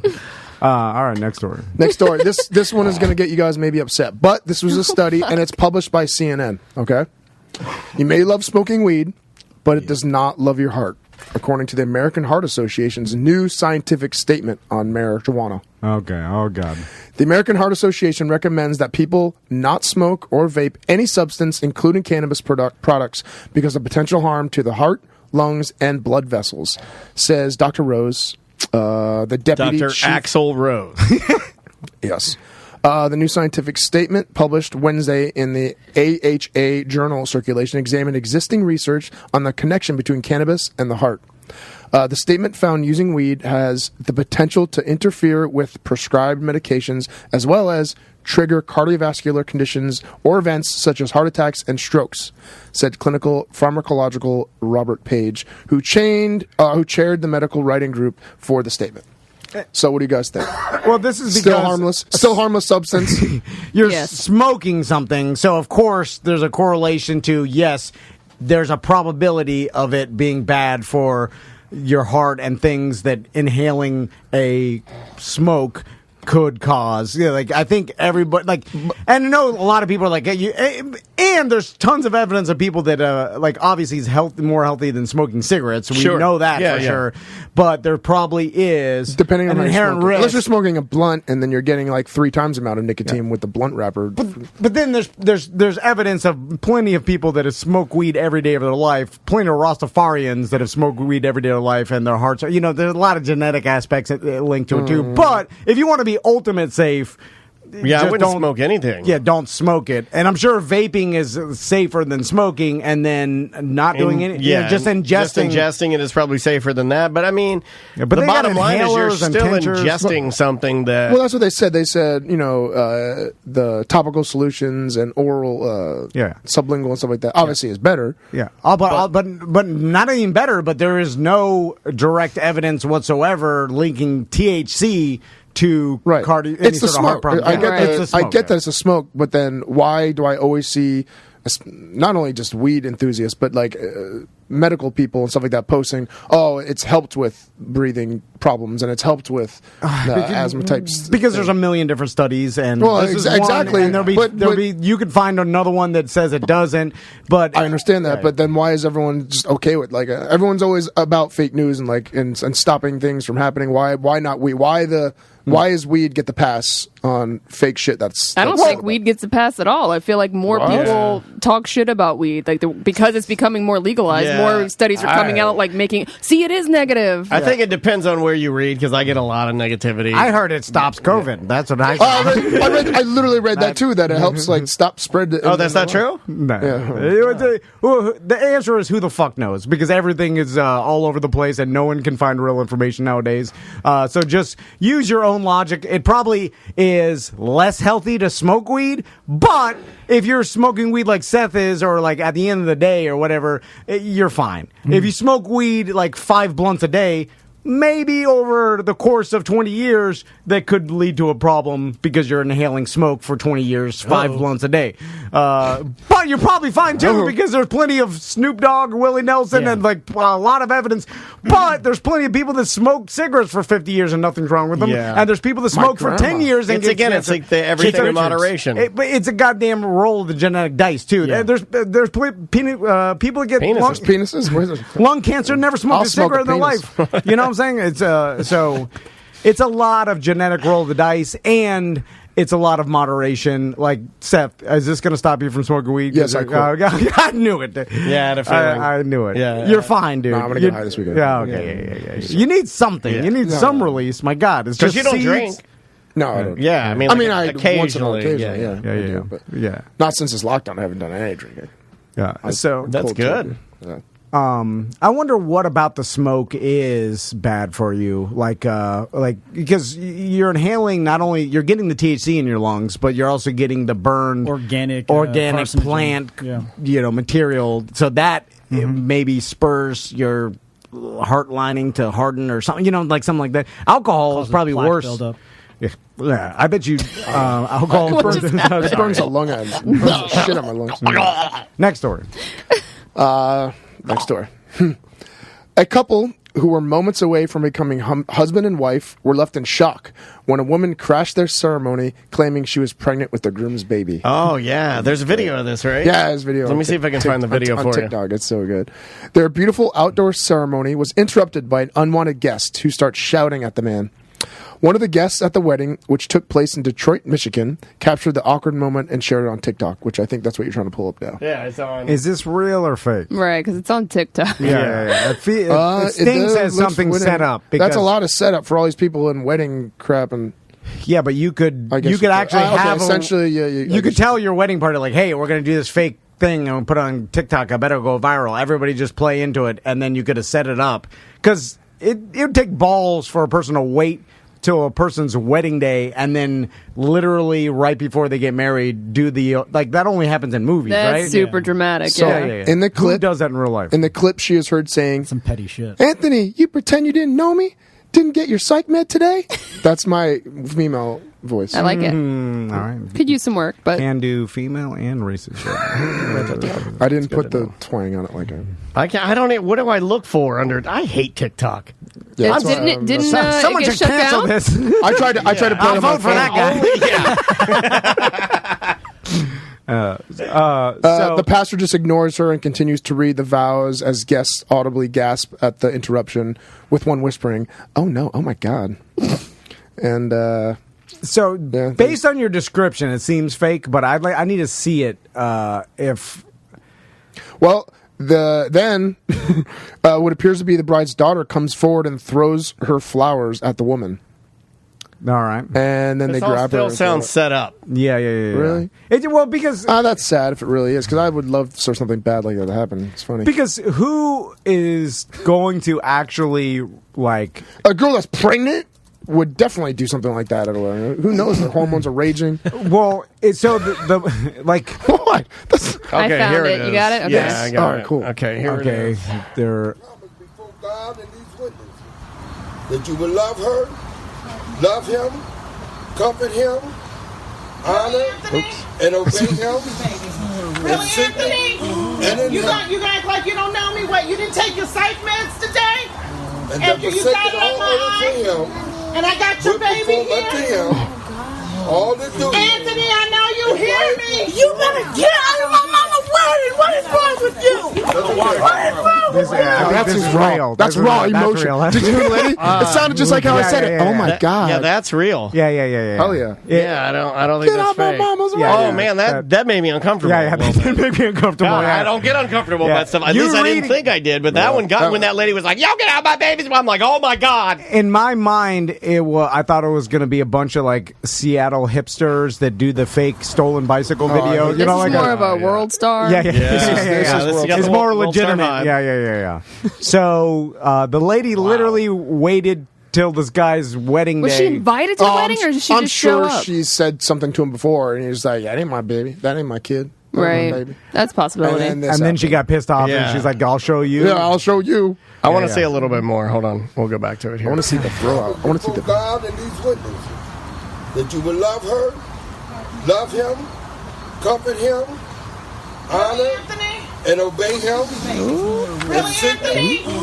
You gonna act like you don't know me? What? You didn't take your psych meds today? And after you got it on my eye? Got him and I got your baby here. Oh my God. All this duty. Anthony, I know you hear me. You better get out of my mama's wedding. What is wrong with you? Oh, get out of my mama's wedding. She's gonna stomp. Where's the fight? Why didn't they film the grab fight? her. Yeah, they grab her, and there's a picture of her bear hugging her. Oh, hell yeah. She's gonna get her. I like how they're all mad at the lady and not at Anthony. Anthony's just standing there like, I did. Well, now's not the time. You know what I'm saying? It is. Oh, see. He don't give a fuck. He's like, I'm good. I'm good. You know what? Anthony rules. Technically, Good job, Anthony. Yeah, he fucked sleeping up. around. He had babies with a bunch of different women. Allegedly. I like Anthony. Well, I mean, I feel like this lady probably has some sort of proof to pull this. Well, right? is she pregnant? Is she like? No, she said already baby had right here. I don't know if she already had the kid. Oh my She's god! holding the baby. Oh my god! Yeah. Oh god, that's terrible. And then it looks like Anthony. And then at one point she throws the baby at him. Said, "Take the baby." I do not want to like the alligator. Like the alligator. That I've never experienced anything super awkward at a wedding. Have you? Like something go wrong or. Ooh. I've seen. Yeah. I actually got married and then divorced. That was I did. awful. Yeah, though this wasn't that bad, but it was.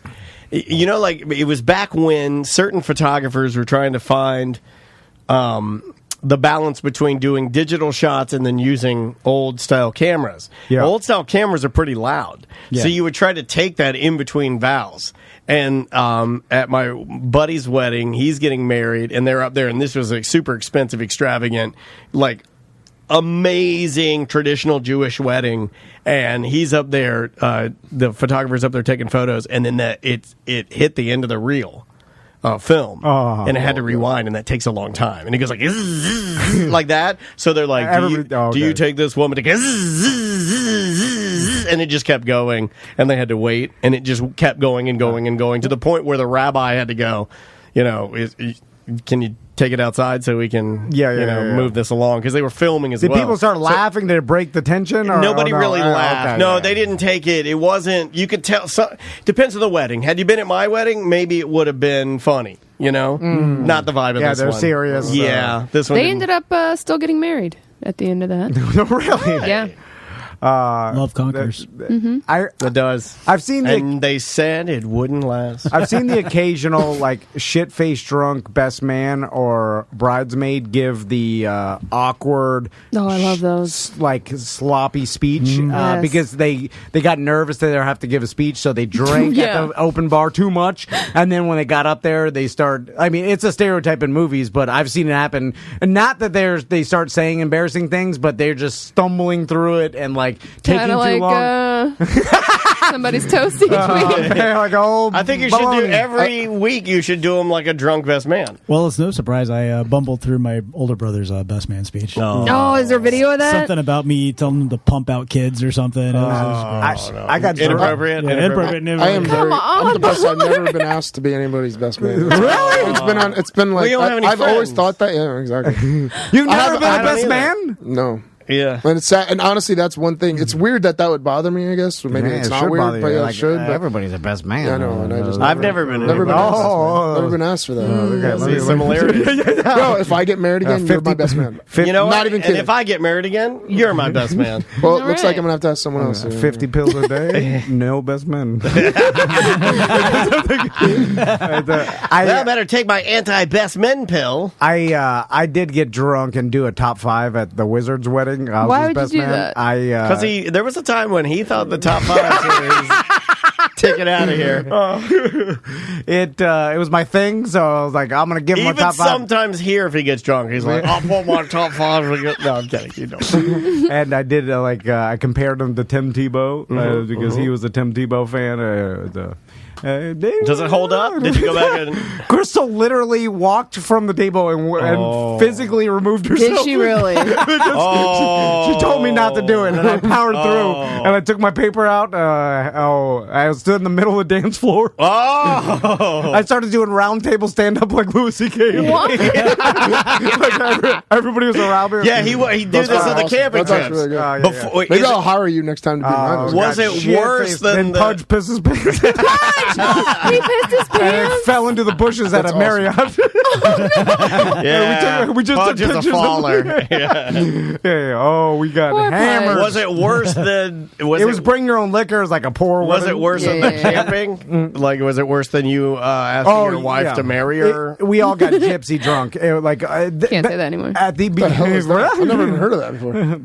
like snatch. Or, It means you get so Pocky. It means you get so drunk that you spray water on people's houses and you tell them that you're It's wood treatment. Yeah, but when all our friends, our Miami friends, started getting married, we'd all think that it was an excuse to just blackout drunk. Oh, yeah, the worst drunk we've ever gotten. And then we used to make it a competition, like who can get the most drunk. Jeez. And sometimes I won at Turkey Legs. That was the I tried to do the Key West kissing party. You remember that video? Oh, is that when you ripped the buttons off your shirt? No, which one was that? That was after Dre's wedding. That was another one. This one was the one where he was trying to get everybody to swing. Yeah. Ooh, really? I almost got Porno Joe this close. Well, Joe's a free spirit. I feel like Joe would do it. Yeah. And then my wife videotaped me, and then they shared the video. Videotaped you doing what? What are you doing to Joe? Proposing. I was giving the speech to all my friends about why we should swing. Oh, okay. It was pre-kids. I was telling everybody why we should swing before we have kids. It was a whole thing. And then I was like, start with leg kissing. Oh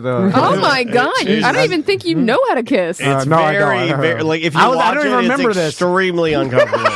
Because he's like, we'll start with some light kissing, like then we'll just do like spider web. Then I went down to the hot tub and got in with my suit on and smoked a cigarette. Oh my God! I like that picture.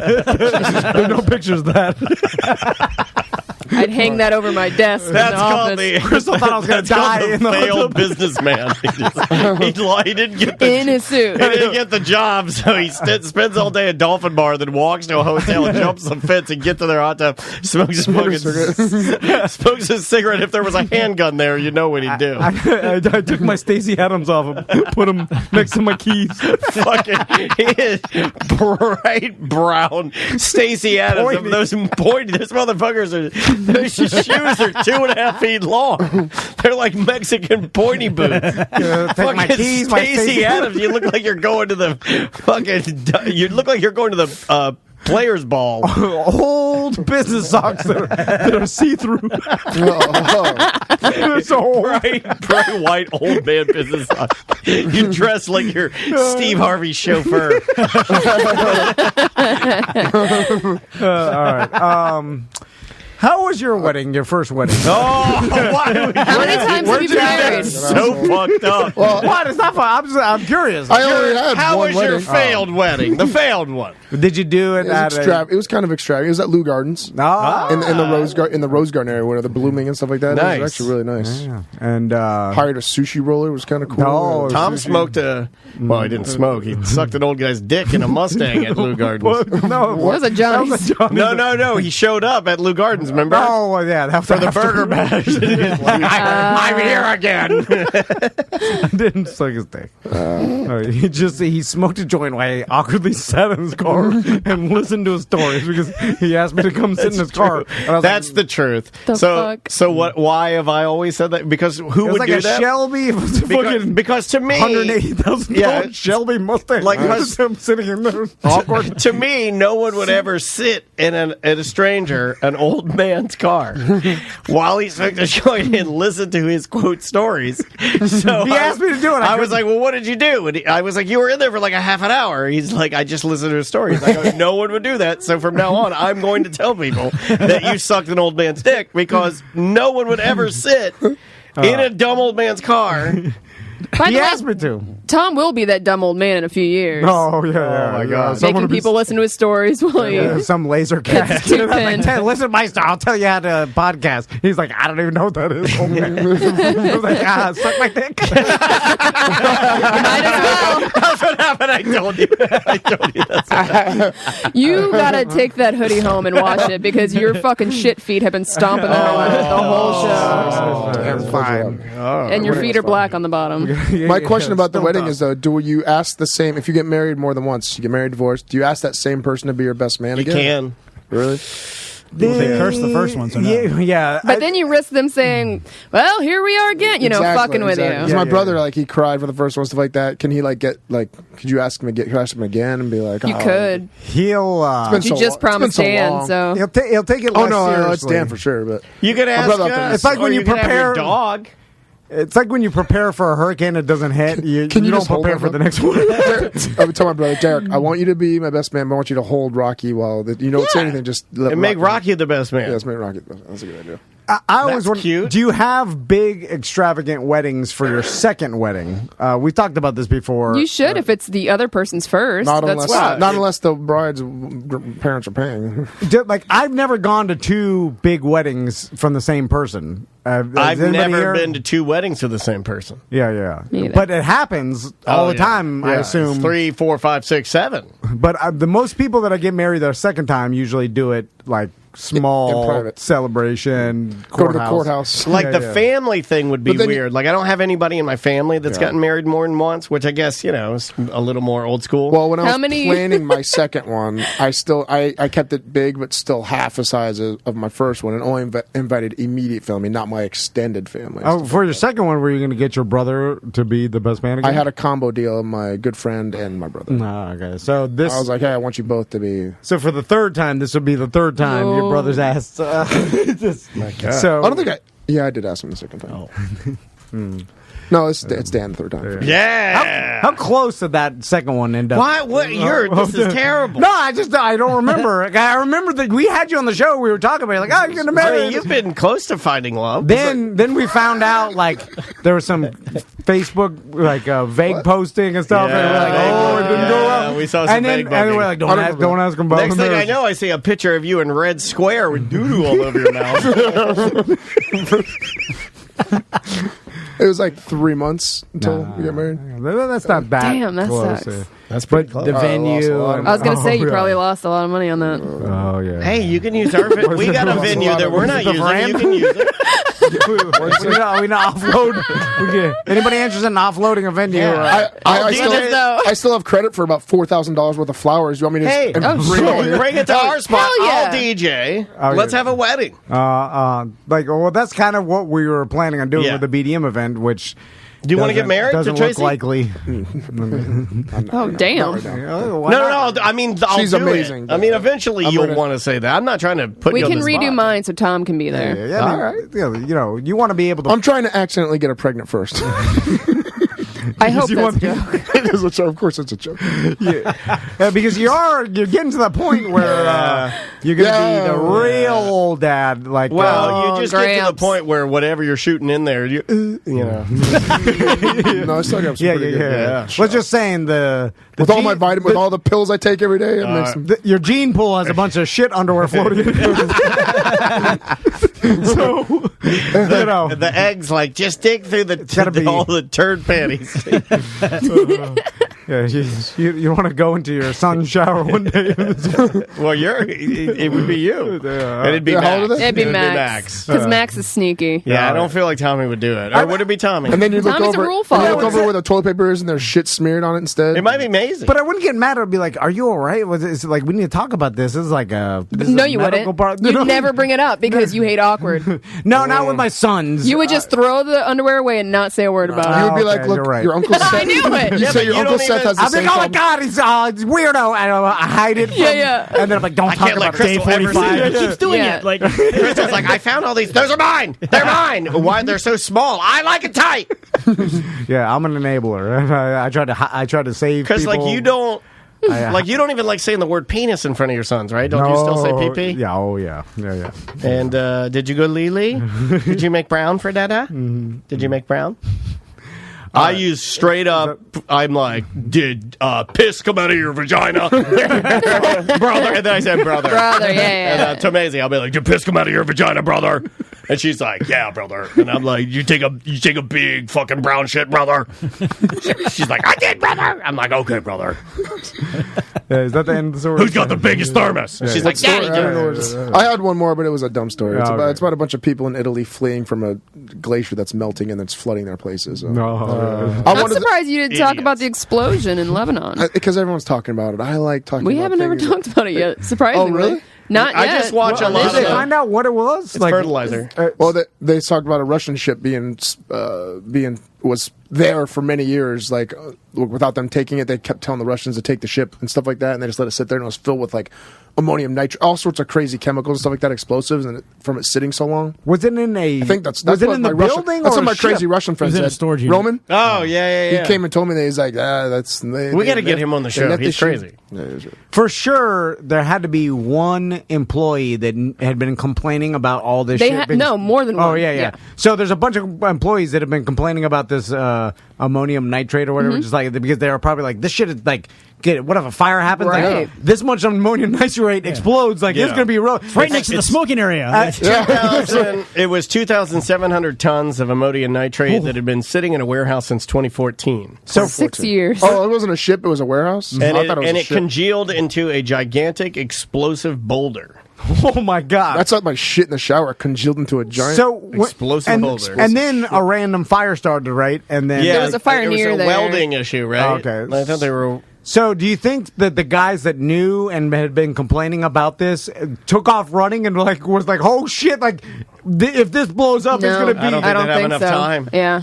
Well, when the fire started small, right? It had burned because the video of the fire, the guy was it leveled like blocks around that. There, you couldn't outrun that. Yeah, I don't Maybe think. When it first started, if you sprint, I could get a few blocks, depending how long. Because someone was filming the fire, so it seemed like it had been going. Was there any water around there? I just run for the water.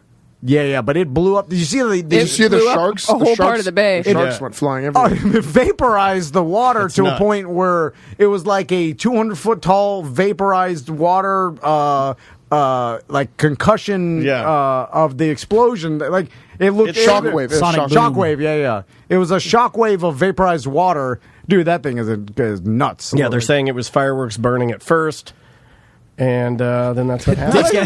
they kept everything, the worst thing, a smoking section, welding, fireworks, and ammonium nitrate. All right in the same downtown. fucking area. Yeah, well, that's how things like that happen. Check it out. Terry brought us fireworks. Light them off right over there. Take those to the smoking section, man. For all the shit I give the United States for all the regulations and rules and like oversuing it. Then you look at that as like, that's what happens when you store the fireworks next to the congealed explosive boulder of ammonium nitrate that at any moment could set off like 1/8 size of an atomic bomb. Yeah, destroy hundreds of people. Hundreds of people died. Thousands. It's crazy.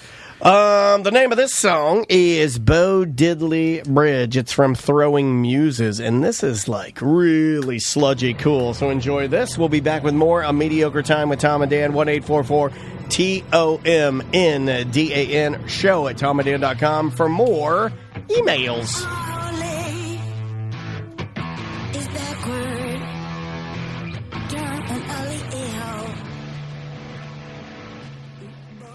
If you've got a dick, if you've got a clit, if you've got a set of tits, they're playing all the hits. It's Fairvilla Megastore. Okay, all right, I see what you did. Put something somewhere, make your life better. Oh, okay, all right, I like that. Right? Yeah. Didn't go too edgy, just kept the toe in the line right there. Oh, what? There's some dookie on it. Oh, no, you ruined it. Yep, wash it. Got to get some toy spray. We just did a bonus show with Fairvilla, and if you haven't heard it, it's pretty damn funny. Yeah. It's they do this thing called Fairvilla University, and now it's virtual, so you don't even. It's never been easy. You don't have to be like weirded out at all. You can just put an anonymous name, log in on Zoom, and take classes on fellatio, classes on butt stuff, dirty talk. In fact, they came on. We did a bonus show. It's out there if you want to listen to it. It's super funny. It's out there. But it's perfect. I feel like this is perfect for me and my wife because we're shy or I'm standoffish when it comes to openly talking about that. But I think everybody could use.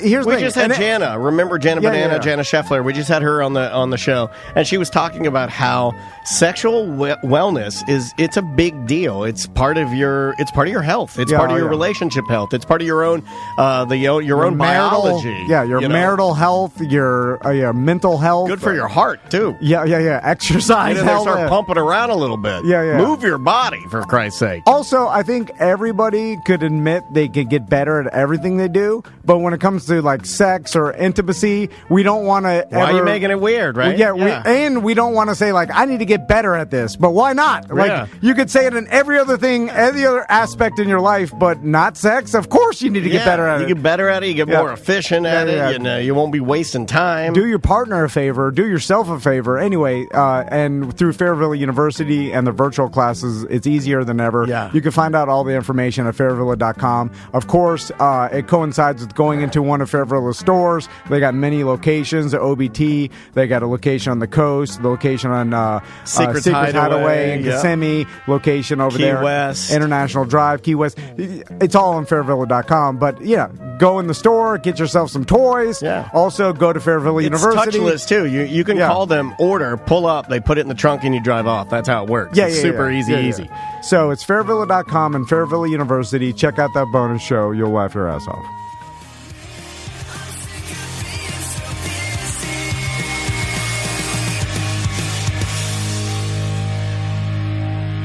Welcome back to A Mediocre Time with Tom and Dan. I'm Dan. I'm Tom. Samantha, Butler, and Seth all hanging out with us today. Anything to hit before we get to the final segment, my friend? I guess I could explain how to become a BDM because we rarely do that. But we don't really do that. Probably should have done that at the beginning of the show. I know. All you have to do is go to tomandan.com. On the right-hand side, it says subscribe. And then when you click on there, you put your credit card information and your name and everything, sign up, and then you choose in the love meter where, what monthly fee you want. It starts at $1.95. And then you can click on that. And then once you're a BDM, you get a name and password. You go on our app. And once you sign in... You can sign up via the app, too. Yeah. You click on the app, that. And then... Chrome works best. But if you have an issue, all your trouble tickets go directly to me. I try to solve them as quickly as humanly possible and get you up and running. Yeah, and once you sign in through the app, then you get all the BDM shows. The entire catalog. Yeah, so, you get to be in the BDM Facebook group. It goes back to number one. A lot of fun. Yeah, it goes all the way back. How many BDM shows do we even have? I don't know. So if we have 50 a year since 2013, I mean... That's like 2 million. It's like 2 million. It's a lot. I feel like it's 2 million. It's a lot. Anyway, I feel like 2 million is pretty good. Let's do some dumb one. All right. I'm not used to Seth bullying you back.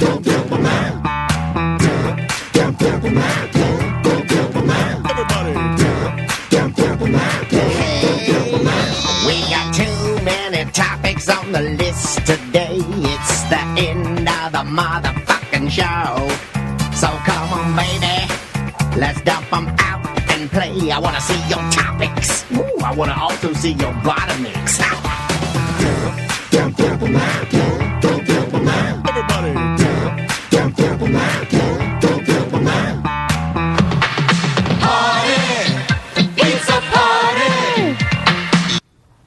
Dump Them Out brought to you by our hookups page, which we have a bunch of new hookups. If you go to tomandan.com, just click on the hookups link, and you'll see a bunch of companies that offer hookups or discounts for being a Tom and Dan listener. A new hookup, Rise and Grind Coffee.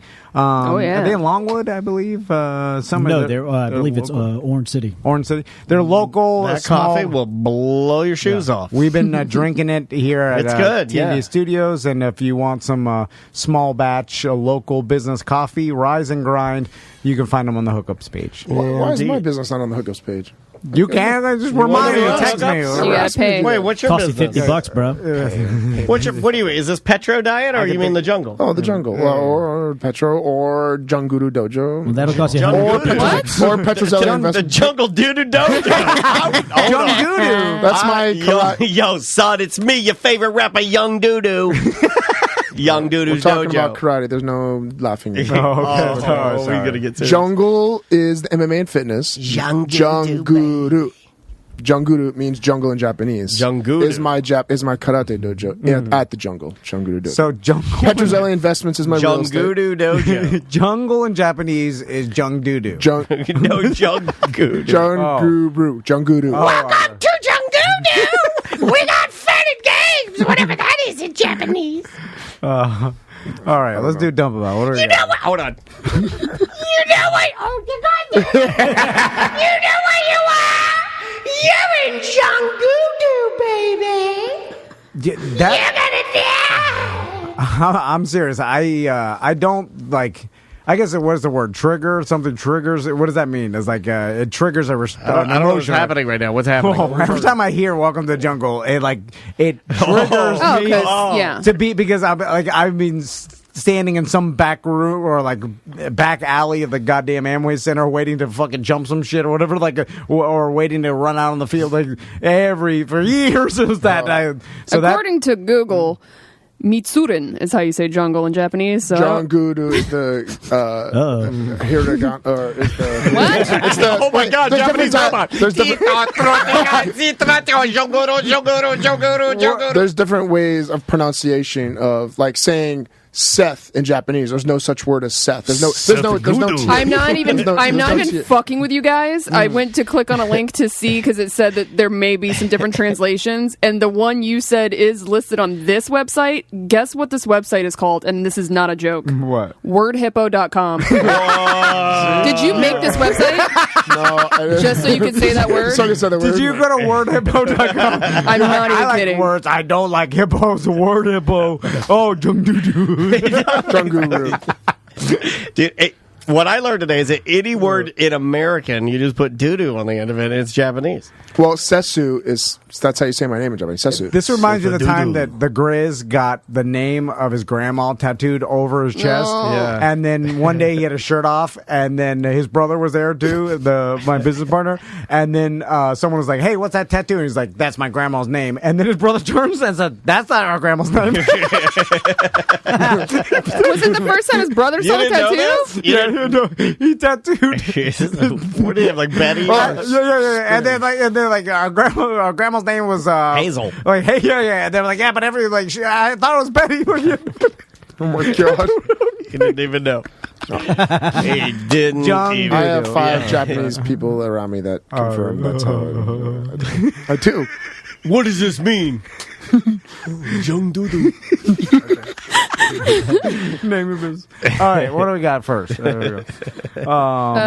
Andrea's new character. Oh yeah, I got to call her. Hold on, you'll come back to that one while I'm calling. Go to one that Tom wrote down. Yeah. We got revamp scare tactics. He wants to do this every other year. It's that time of year again. Shart Week and scare tactics. When I was at the Airbnb, I fell on some True Leave product and got higher than Chong and started watching scare tactics again. And you love it, bro. I think all the episodes are on Netflix now. Like all the back Tracy Morgan and even the original. It's so good. It's so funny. What? How do you not find it? And then maybe if you're high. And it got me mad that no one's doing it now. Why not? Like there's unlimited platforms for something like this to live in. How many people were hosting it? Because I think Shannon Doherty did it, right? I like Shannon Doherty. That was the original. Then Tracy Morgan. Yes. And then somebody else. Yeah, Stephen Baldwin was Yes. Yeah, those ones are bad because I think they started faking them because they started getting bad. Yeah, it wasn't the same thing. They got in a lot of trouble, didn't they? They got sued a couple times, and so they had some legal trouble. But still, what's the golden years that I should look for? Shannon Doherty. I think so. In the beginning, Tracy Morgan's pretty damn good. My favorite ones is where they tell the guy that he's on a reality show, like a scaring, and then it's called like God damn it, it's like they just make up some name that of a reality show. So the guy thinks he's like gonna be on a reality show and scaring the people, but they're all in on it, and he's the mark. Yeah. So I remember the one where he pretends to rob someone of their lottery check, and then he has like a fake gun where he's like, "Give me your light," and then the grandpa comes out and pulls a gun, and he's like, "No, this is a reality show," and then shoots the guy. Yeah, I heard that one was almost too far. Yeah, no, it is. They always go. The old ones went so far. You're like, holy. There's one where there's this girl. Okay, this is fucked up. The car one was the one where they had the professional driver. Yeah. And the guy was a crazy person. Oh, and I'm like, how did he not? Because you're in danger there. A couple of them got punched in the face. So this was the really fucked up one. They had this young girl and she thought she was in babysitting. Like they hired her for a babysitting gig, and so the parents like, all right, here's and the girl was pretending to be kind of creepy or whatever, and then so she's like, hey, some people come here, and then the lady is like, oh, it's fine, and the little girl actress kept saying how weird things would happen at night. So then she's like, my shower smells like shit. Why don't you go get your doll or whatever? So she goes to the other room, and then there's like a huge flash of light and stuff, and so the babysitter like runs over there, and the girl's gone, and then she starts freaking out because in her mind she's now lost a child that she was there to babysit, and then they pretended she got abducted by aliens. It was a whole thing, but this lady was panicking. Have you ever seen it? So the first few with Shannon Darty, but I was like, I don't know, it just wasn't my thing. Maybe I need to watch those and laugh at people. So I have a theory, because I thought about this, of why they don't do it. And do you think it's because everybody's got a cell phone now, and there's no way that they could convince someone like you got to leave your cell phone at home, or you can't because that, and between that and it's so like litigious society, and there's a lot of factors. Well, outside the production thing, if they did like the fake production, they could still get away with that, because especially depending on where they did it. If they were doing these out in LA, I mean, people line up to be on any kind of show. Yeah, no, but I'm saying if you're getting someone, they're going to have their cell phone in their pocket, and then nowadays it's as easy as calling,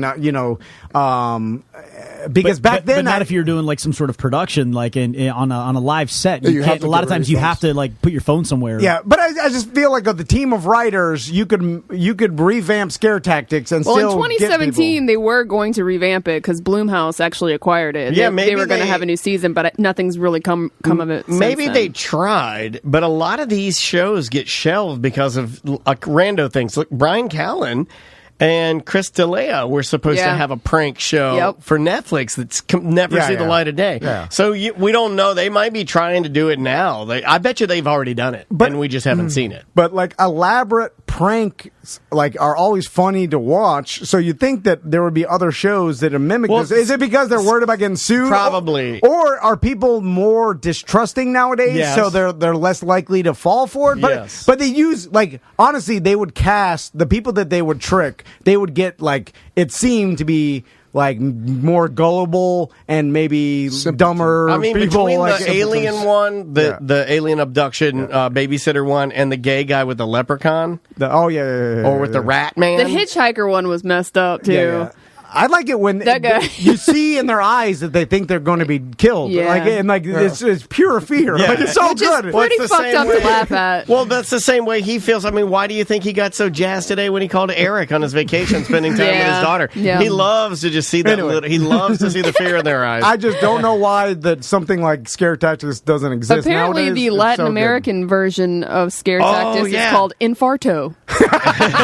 You should name your dojo that. I like that. I am going to watch Infarto. It's Spanish for heart attack. I did not know that's how you say heart attack. Infarto. Yeah, but in South America, they'll go way too far. Remember the one where the guy, it's like we were watching it one day, and it was like a guy, and he's like, it had a box, and it had like a sign on the side with an arrow and a hole in the box, and it said, look here. And the guy, anybody walking by would put their face in the box. No, not a pie.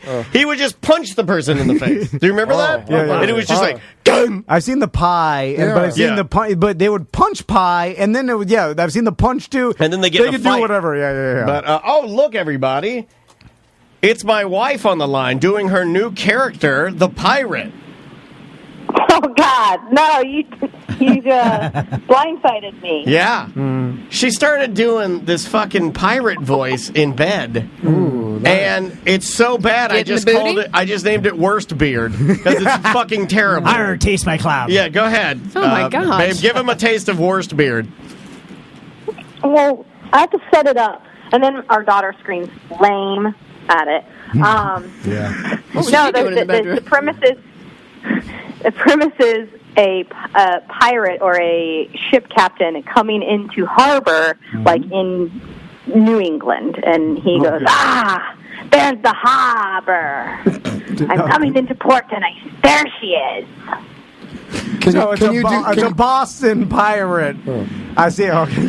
Can you do that while sitting at my dining table? That would fit perfect. Okay, worst beard. Listen, why are you letting your husband bully you on the show? You're not supposed to say that. Yeah, he's getting our daughter to... That's a new one that Maisie says. Now. Maisie goes, you're not supposed to say that. That's one we're working on. I don't know what it is. I like how you... Wait, give us one more pirate. I don't have anything to bully him with. Give us one more pirate before I let you go. I'm coming into the harbor, and there she is, all dressed in white. Who's that? Hold on. Now you pulled me in.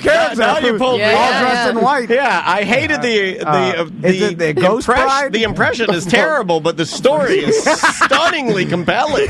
Yeah. I need to know what happens next. I don't know what the fuck is going on. You're sailing in the Boston Harbor. And there she was, standing all in dressed in white. white. Yeah, can't wait to have what happens next. Next week on Boston Pirate. All right, well, hey, next week, Boston Pirate, we'll call you and we'll find out what happens. You got a whole week to write the next chapter. Just one sentence. One sentence. Yeah. So we'll see you next week, worst beard. Oh, she hung up already. She still said she loved you. Love you. Oh, shit. I love you too, worst beard. Yeah, that's a great idea. We'll check in with... I'll do some... I'll have to do some sound effects. What's Barbie Craigslist? Weird as shit. No. Oh, there's a Craigslist video. I'm going to bring it in. Maybe I'll do it for a BDM show where it's Barbie. And it's, I caught my daughter, like, she's watching these Barbie, like, cartoons. Well, those sometimes segue into, like, parents doing the voices. We've talked about this before. How creepy YouTube videos. Yeah, there's YouTube videos where it's like they're using the toys but doing the voices. Yeah. And it was like a guy. My sons love those. Well, I wanted to give him this one, and I can't find the link now unless it was pulled down. But it's a guy, and it's Ken, and he's like, I'm searching for couches on Craigslist. Oh, here's one. And I'm like, oh my God. I was like, it's you doing a YouTube channel. And he does all the voices, and he shows up at Barbie's house, and he's like, how much for this couch? And then the other Ken is there, and he's like, I'll take $300. And he's like, oh, how about $250? They're like haggling. And Barbie walks in there, a black couch. That's what I thought was happening. All right, spread your cheeks. There's a calendar edition of that. All right. That's where I thought it was going, and I was like, God damn.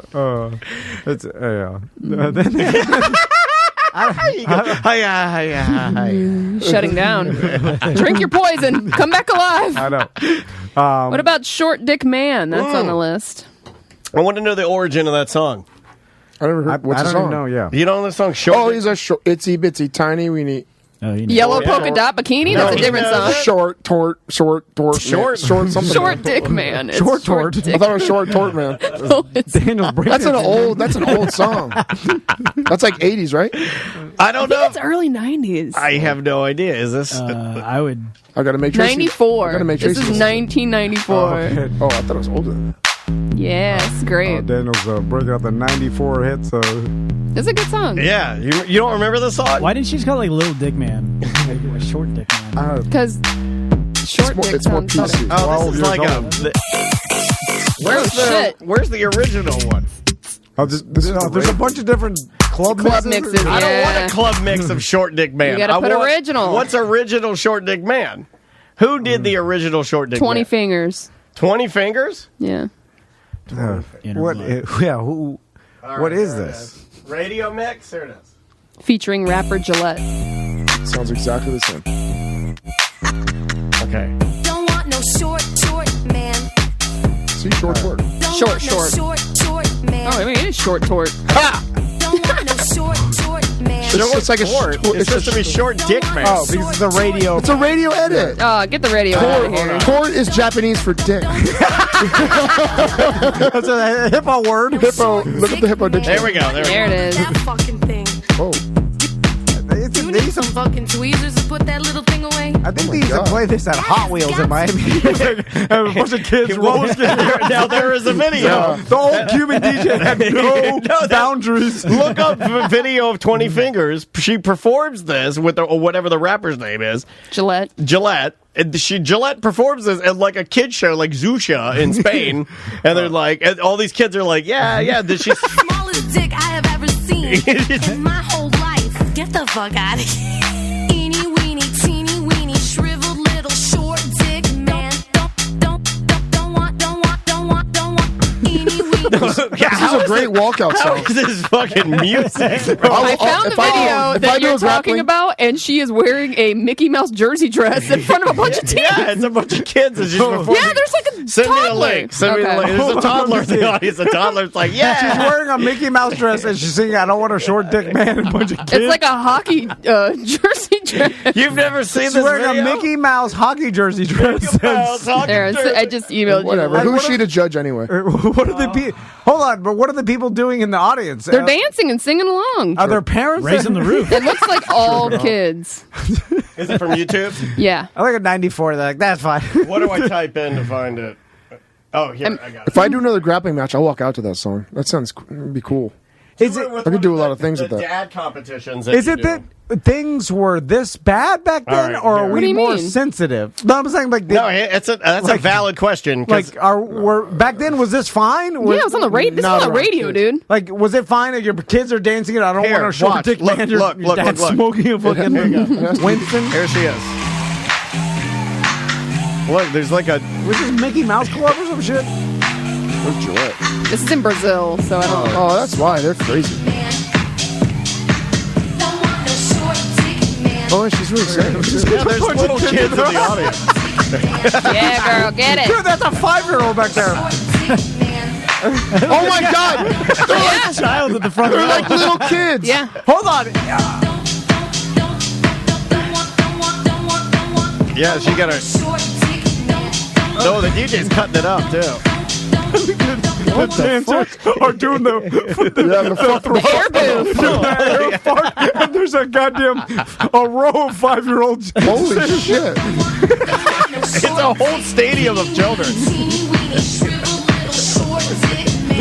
Shriveled. Did you see her? Look at that girl. Can't be more than 10 years old clapping. Watch this. There's a chubby 10-year-old clapping at short dick man. Hold on. Where's the chubby teen? Don't want. Eeny, weeny, teeny, weeny, shriveled little short dick man. Oh, it is Zusha. That's Zusha. Who's a blonde cowgirl? Yeah, who is that girl? Dancing out. Half these little kids have tiny little dicks. You don't know too. Zusha? I was listening to this shit when this came out, and I was probably like 8 years old. You don't remember Zusha? Again, was this acceptable back then, or was it super fucked up? There's a crowd full of kids in the audience. I think it was acceptable. Yeah, but did the parents even know? I don't think I thought I'd played this for you guys before. Because this video cracks me up. Me and Andrea, maybe it was me and Andrea, laid in bed. I mean, they're playing OPP at my 6th grade They're in dance. Brazil. They speak Portuguese, so they're not knowing what she's saying. Maybe some speak English, but it's like somebody coming here and saying short penga. But I'd look it up eventually, right? Like yeah. But when you're a kid, you don't think about shit like that. Because we used to dance and sing to Next Too Close. We're talking about having a boner and bumping it up against the girl's ass on the dance floor. It's on the radio. You're listening to it. You're singing it. You're dancing to it. But it's Seth Wright's fact that since this is Brazil, they don't know English, or let's say majority of them don't, and then they're just dancing to the beat. They have no idea what the words are. They know. I mean, it's a long-ass song, too. I mean, yeah, it is.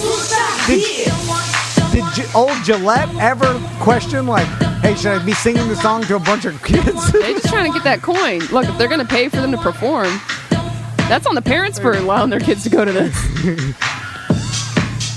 I would let Maisie go see Gillette. Yeah, it's artistic expression. Yeah. If Maisie wants to see Gillette, yeah, they get it. All right, well, that's a winner. But I wanted to deep dive more on the origin of like what's the song about? A guy with a small. Let's dive into the lyrics and examine how were you feeling the moment you wrote Short Dick Man? I'm going to read some lyrics, and you tell me what itty bitty, inspired teeny you. weeny, shriveled little short dick man. We're going to need some tweezers to jack this thing. What are you thinking with the tweezers? And could somebody actually jack it with tweezers? See if you could find, is Gillette still alive, you think? I don't know. We need to interview her. Yeah, and we ask put her in the whack pack. We need to ask her about this appearance and be like, do you remember your 94 Brazil, or this is 95, when you went to Brazil. You were live on Zusha. Yeah, and you performed in Short Dick Man in front of a sea of children. What? She is still alive, 45 years old. Oh, she's my age. Dude, is she on? Can we get her to play? Can we get her to play? Can I tweet her and see if she'll respond back? Tweet her that you want to knock her out like Mike Tyson. See if she responds. What do you think? How much to book her to come here? Oh, do Short Dick Man and stand outside our studio because she can't come inside because she might have COVID. And she'd stand outside our studio and I'll play the music and she sings Short Dick Man. What's her full name? What's her actual name? Sandra Gillette. Yeah. And then I just want to talk to her on the phone. And like, do you remember this? Did you question? Can you get us an interview with Gillette? Because it's not like 95 was like 1920 where like it was a different time. It says when it came out, it was controversial. The tune was a global success, particularly in France, where it was #1 hit for 3 weeks. It is right because we have a little dick. He's tiny and very cowardly. I thought Butler was a French waiter. Why are you laughing? You're laughing at your own kind. I remember when I was waiting at my Uncle Dijon's restaurant. Listen to Monday's ACT. It's the funniest goddamn shit you ever hear. Oh, so this is interesting. When they were asked, like, you know, kind of like behind the scenes of what the song was about, they said that the point of the song was to attract attention. We figured that there were all these songs by men bashing women and treating women like sex objects, so we decided a song that turned the tables on men and to attract some attention. So 2 wrongs make a right. I got it. Strike back at all the women bashing songs in pop, especially in rap. Yeah. I mean, she's not wrong. I mean, the word bitch is... And hoe and yeah, I mean, that's... whatever else. The problem is, unless you know the person has a short dick, like, everybody's going to pretend they don't. And just be like, well, that's all right. Yeah, you're right. You don't want a short dick. Even though they do. Yeah. It's just that you wouldn't say, like, he's talking to me about me. Like, you know? Yeah. So it's not like, have you ever noticed that when anybody says anything like, ew, his dick is gross on this show, how I'm like... and I look down. I'm just like, right, yeah, guys, it is a gross dick. And then I go to the bathroom, and then I'm like, and then I'll look at you, and I'm like, it was a good show. Hey, can I speak to you about something for a minute? I imagine this whole gross dick thing. It's is that how you guys felt? I'm looking at both the uncircumcised dicks in the room. Mm-hmm. Like, you're looking at our growing up. Are you calling us dicks? Well, growing up in America, the majority of the other kids were circumcised. Yeah. So did you ever, like, sitting on the bus or with a bunch of kids and then they start bringing up, like, uncircumcised dicks are gross, and then you had to pretend like you didn't have an uncircumcised because you'd be like, that's a good question. I can't remember doing that, but yeah, I would imagine I would. Yeah. You just keep And in the locker room, I would pull my skin up. So it looks like a circumcised dick. Yeah. So there was some circumcision shame. Would you hold yeah. How would you do that? Would you hold it like just hold your dick? No. If you pull the skin up, it just stays at the top. Yeah. It'll come out and just stay? Yeah. I don't know. You don't know anything about You have 2 sons. I know. Yeah. And I look at him like, yeah. I'm like, still there. I'm like, shame. Put your pants on. But they don't know what's I would pull the skin up and I would, I would. Because it wasn't that I was ashamed of it. I knew that it was different. I just didn't want to bother with having to talk about it. Yeah. So it's easier just to pretend I was like everybody else and then get it in my pants and pull the skin down and away we go. See, I didn't have a lot of school bus dick talk. Really? No one ever brought up, like... get on the bus unless the school bus driver, he's like, all right, show me your dick. And I'm like, there it is. He's like, all right. Then he'd suck. This is going to hurt you more than it hurts me. You told me to do it. That's fun. But I imagine, like, in Miami growing up, like, there was... probably half and half because a lot of kids came from the South America or whatever. Like they didn't. I thought you meant no. Half circumcised. I left the left side log. Just a little off the front, like Slurpee straw. It's got a spoon attachment. Like 2 or 3 the ice chunks. Yeah, like 2 or 3 of my friends growing up were uncircumcised. So it was like more common. I feel like you grew up in the Midwest or like up anywhere. Oh, they cut them high in the Midwest. Yeah. Then you like if you're the only uncircumcised. I feel like kid, in the Midwest they cut them. I mean, you're as circumcised as you can get. It's a clean chop and there's nothing there. But I also feel like you got longer pubes in the Midwest. I don't see too many, corn farmers aren't concerned about buzzing down their balls. I don't feel like. What's Mets catcher beat it? Oh, this is the best. So I've been watching baseball, and you guys think that baseball is all stupid and crazy, and I kind of think that too. I'm like, it's slow and it sucks. But we've been watching the hell out of it, and so then Andrea's mom texts us to put it on there now. Turn it on. There's this guy, the catcher from the Mets, is hitting. And so we turn it on there.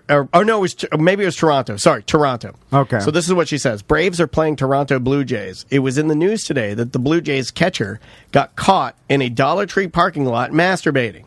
He pled guilty, got sentenced. July 20th, he has to pay $450. That's it. The Braves have been playing all the games, though, with no fans. So he goes up to bat, and the organ guy starts playing Michael Jackson's Beat It on the fucking organ. Shut up. How cool is that? Awesome. That's awesome, Wait, right? first of all, it's illegal to masturbate in a car? Yeah. Yeah, it's called indecent exposure, bro. If they catch you. We know you've done it before. It's illegal. I've done it on I-4 in traffic. My God. How cool is that, though, right? That is funny. So I remember I was bagging on the did he organ make guy. even... did he make a gesture? Did he laugh going, okay. No, I don't think you do. No, I think you have to stone face that and block it out, right? He's probably a dumb I would have jock jerked that off the even bat or realized something. it. I would have been like, No, I'm not going to jerk off the bat. No, the batter, the guy that's going in for a hit. Yeah. Like, to make light of it. No. I don't think you can make light of that because... really? Yeah, because it's That's not... your public indecency, jacking off in your car in front of Dollar Tree. It's like, it maybe you have more problems than just that. You see what I'm saying? Like, normal people... tend to not jack off in a Dollar Tree parking lot. Well, there's what's worse, a Dollar Tree or a Dollar General? Tree. Here's the problem with it. Was he shopping there? Or did Tom he just... nailed it. There are unlimited other places to jack off that are better than the Dollar Tree. Now, there's certainly places you can't even think about jacking off. I'm sure he was looking at porn on his phone, so it's not like he was at the Dollar Tree getting turned on. And maybe it was like an empty parking lot. Why not? No, I don't think it had anything to do with the Dollar Tree. Why couldn't you go into a private bathroom and lock the door and do it there? Because then it's all dirt. What bathroom, private or public? You just like a George Michael, can't do that. Well, no, you go. No, I'm not saying one. I'm saying a single stall. Well, can't you just... You got to hit up a car wash. Like a single stall. Anywhere in public, that'd be great. This was in his town. Can you just wait till you get home? Like, can't wait, bro. Is it like that? It's got to happen. It's like a sneeze at this point. Maybe he's having like a real stressful day. He's angry, and you just need to release that tension, and you just need to. I can't jerk off if I'm angry. Maybe his testosterone's rolling high. Yeah, and that's true. I mean, I've heard people that take testosterone, they can't take it. Like, they have to relieve themselves. They have to white pee it because it drives them crazy. Their testosterone is so high that they're so horny that it drives them crazy. Yeah. Have you ever felt that? I mean, you have to white pee. Maybe in my younger years, I mean, when you were the old double needle in the leg. You ever miss those days when you were? He was just talking about he was jerking off in traffic. Yeah, but that's a rare occurrence. But I don't feel like girls don't do that, right, Sam? Like the multitude of, I'm sure girls do. Some have, I'm sure, but like you're not. Also, I feel like it's harder for a girl to get that done. Yeah. Really? Plus, I mean, sometimes it's a mental, like you have like you're a sex addict or whatever, so you are. And you want a hot take? Huh? One of the things I don't like growing up, I never understood, I don't get it growing up, and I saw it in pornos all the time, or at least magazines. They'd put it in there, especially in the 80s. I think this was a thing.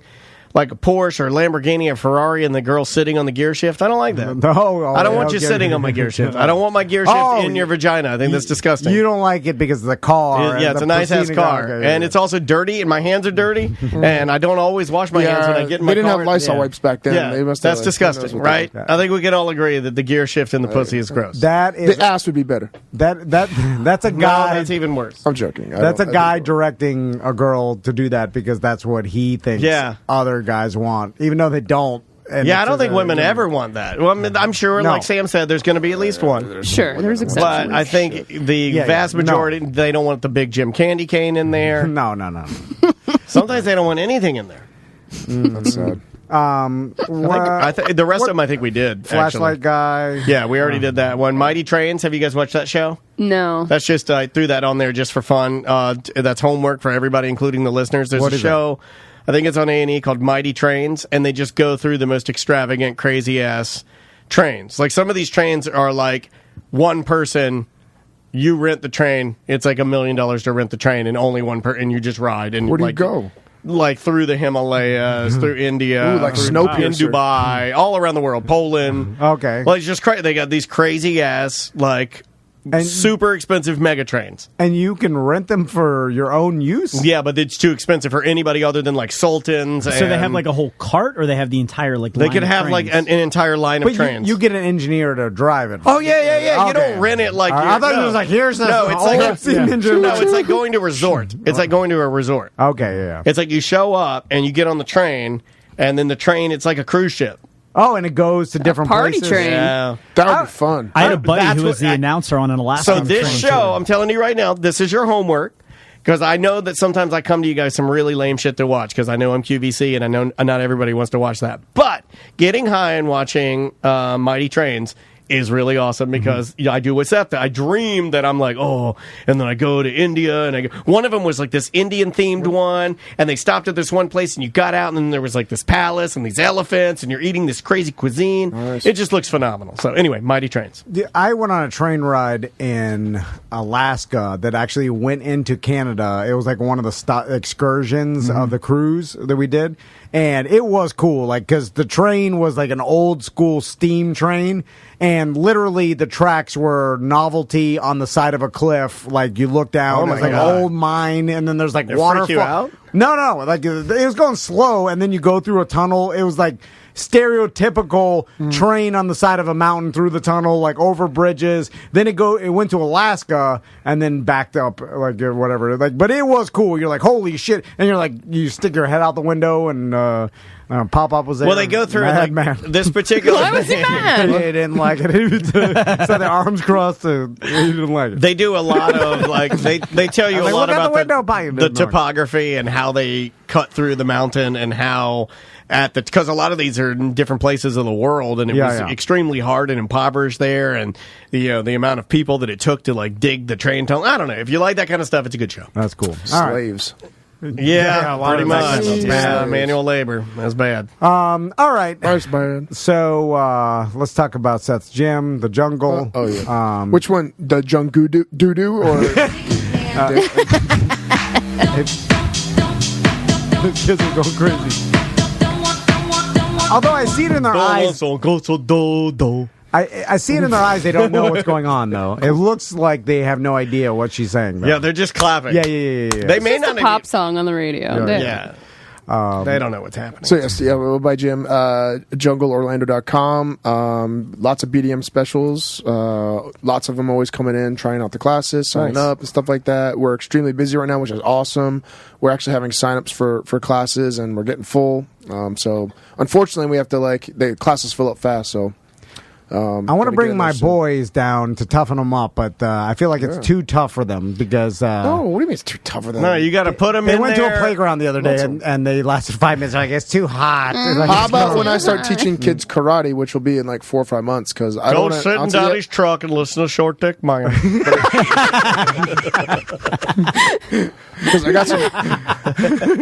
That's kind of a teaser to show. Yeah, it is. Yeah. When you have a weak son, you just tell him to go sit in the truck. Wait for me in the car. Listen to the radio.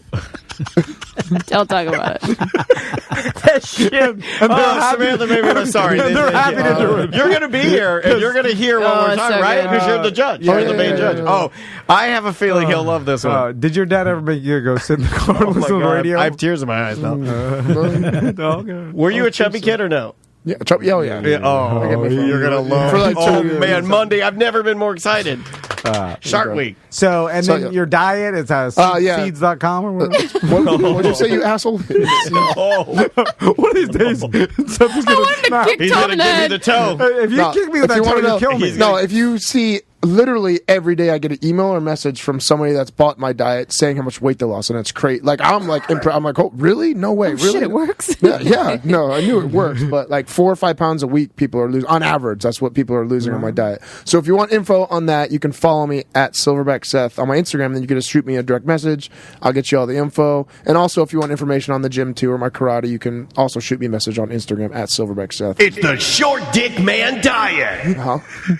Bro, this will give give you. This makes your penis look bigger, actually, because when you lose weight, it does. you lose all that extra, whatever the hell that fupa thing is. The pappus fat. Yeah. That does happen. Your dick just gets. I had a bigger pappus 40 pounds ago. It was poofy. I had a bigger pappus 40 pounds ago.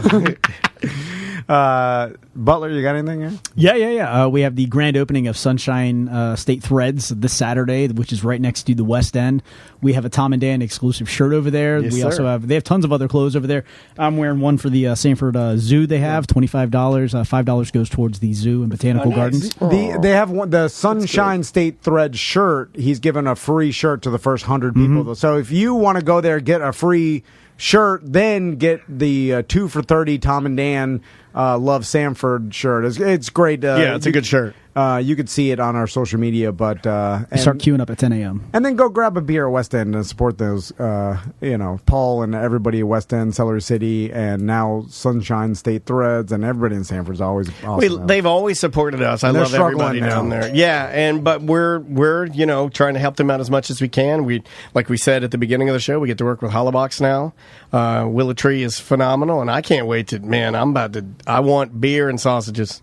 Get some lederhosen, bro. From their outfitters. I miss pulled pork more than anything, but sausage is a close second. But that Beyond sausage is pretty good. But why? Yeah, all their products are pretty darn good. Yeah. Okay, I'll see how much I can fit in my mouth. Semantics, who's on tonight? So this weekend we are recording with Swervy Jones from the Swervy Jones Show, as well as Joe Byrne from Byrne Termite and Pest Control. Nice, awesome.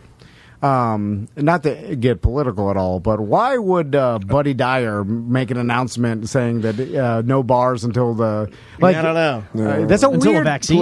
That's a little until the vaccine. Yeah, well, he was asked, which will probably be. To be fair, it's not like he just came out and made a statement. Well, why not be vague? Like, he's a good politician. Like if you, he kind of was though. He's like, I don't know. I don't really see when it's going to happen. Probably not. Like he didn't straight up say. Oh, did they? Like he didn't declare. Okay, so it wasn't a proclamation or. No, yeah, he didn't declare. He just out of context. It just I feel like do what we it's kind of like when people ask us when we're going to have our next event. We're like, we have no idea. Like, yeah, but we honestly why don't even have say an idea until he. Well, that's what he said too, though. I think people took what he said and made it like it was a statement.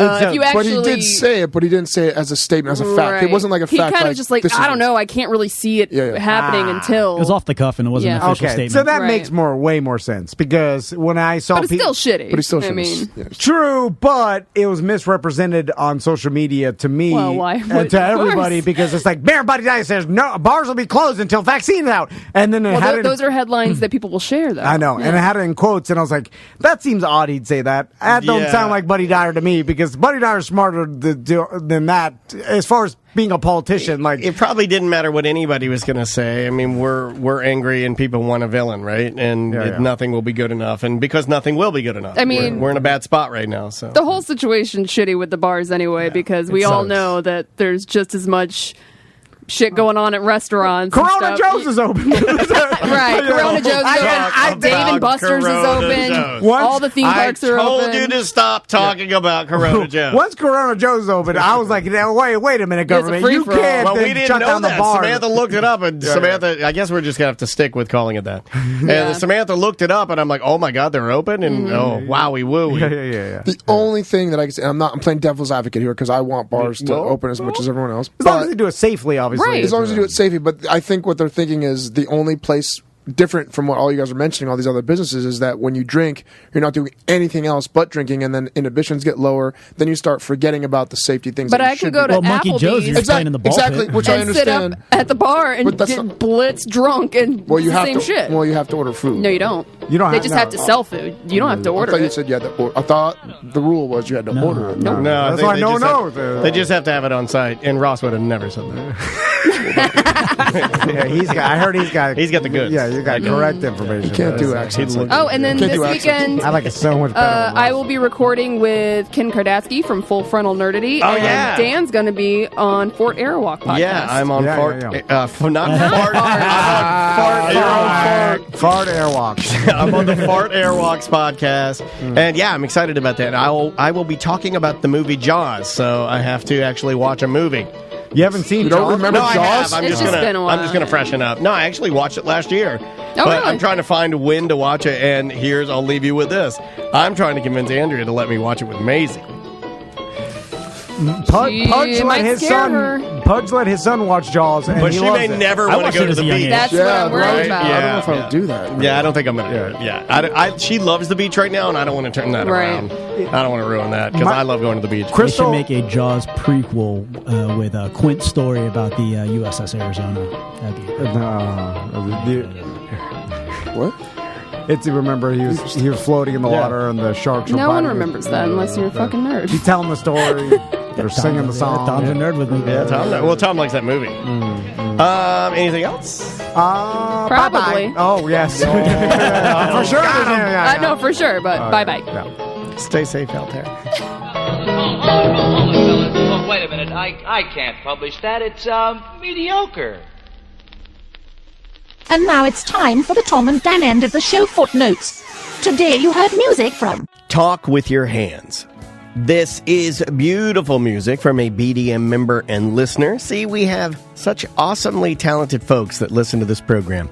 You can find these guys on Bandcamp and put a few dollars in their pocket. You heard their newest single, It's Complicated. Really good stuff, man. Fire up that lefty and put these guys on.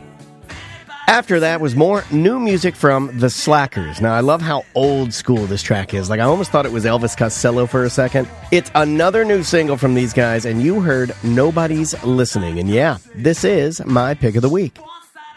Throwing Muses was up next. Now, this song lumbers along, and then when it finally hits its groove and all the parts come together, God, it just works so well. It's like a big python sort of slinking along. You heard the song Bo Diddley Bridge.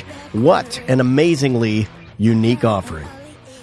We closed everything out with new music from Sundressed. Hey, Sam and I are trying to get some sundresses made for the side chicks. I digress. You heard the edited version of Sundressed's latest single, Your Frequency, and it's Sundressed. That's the name of the band. And on that note, guys, we'll see you next week.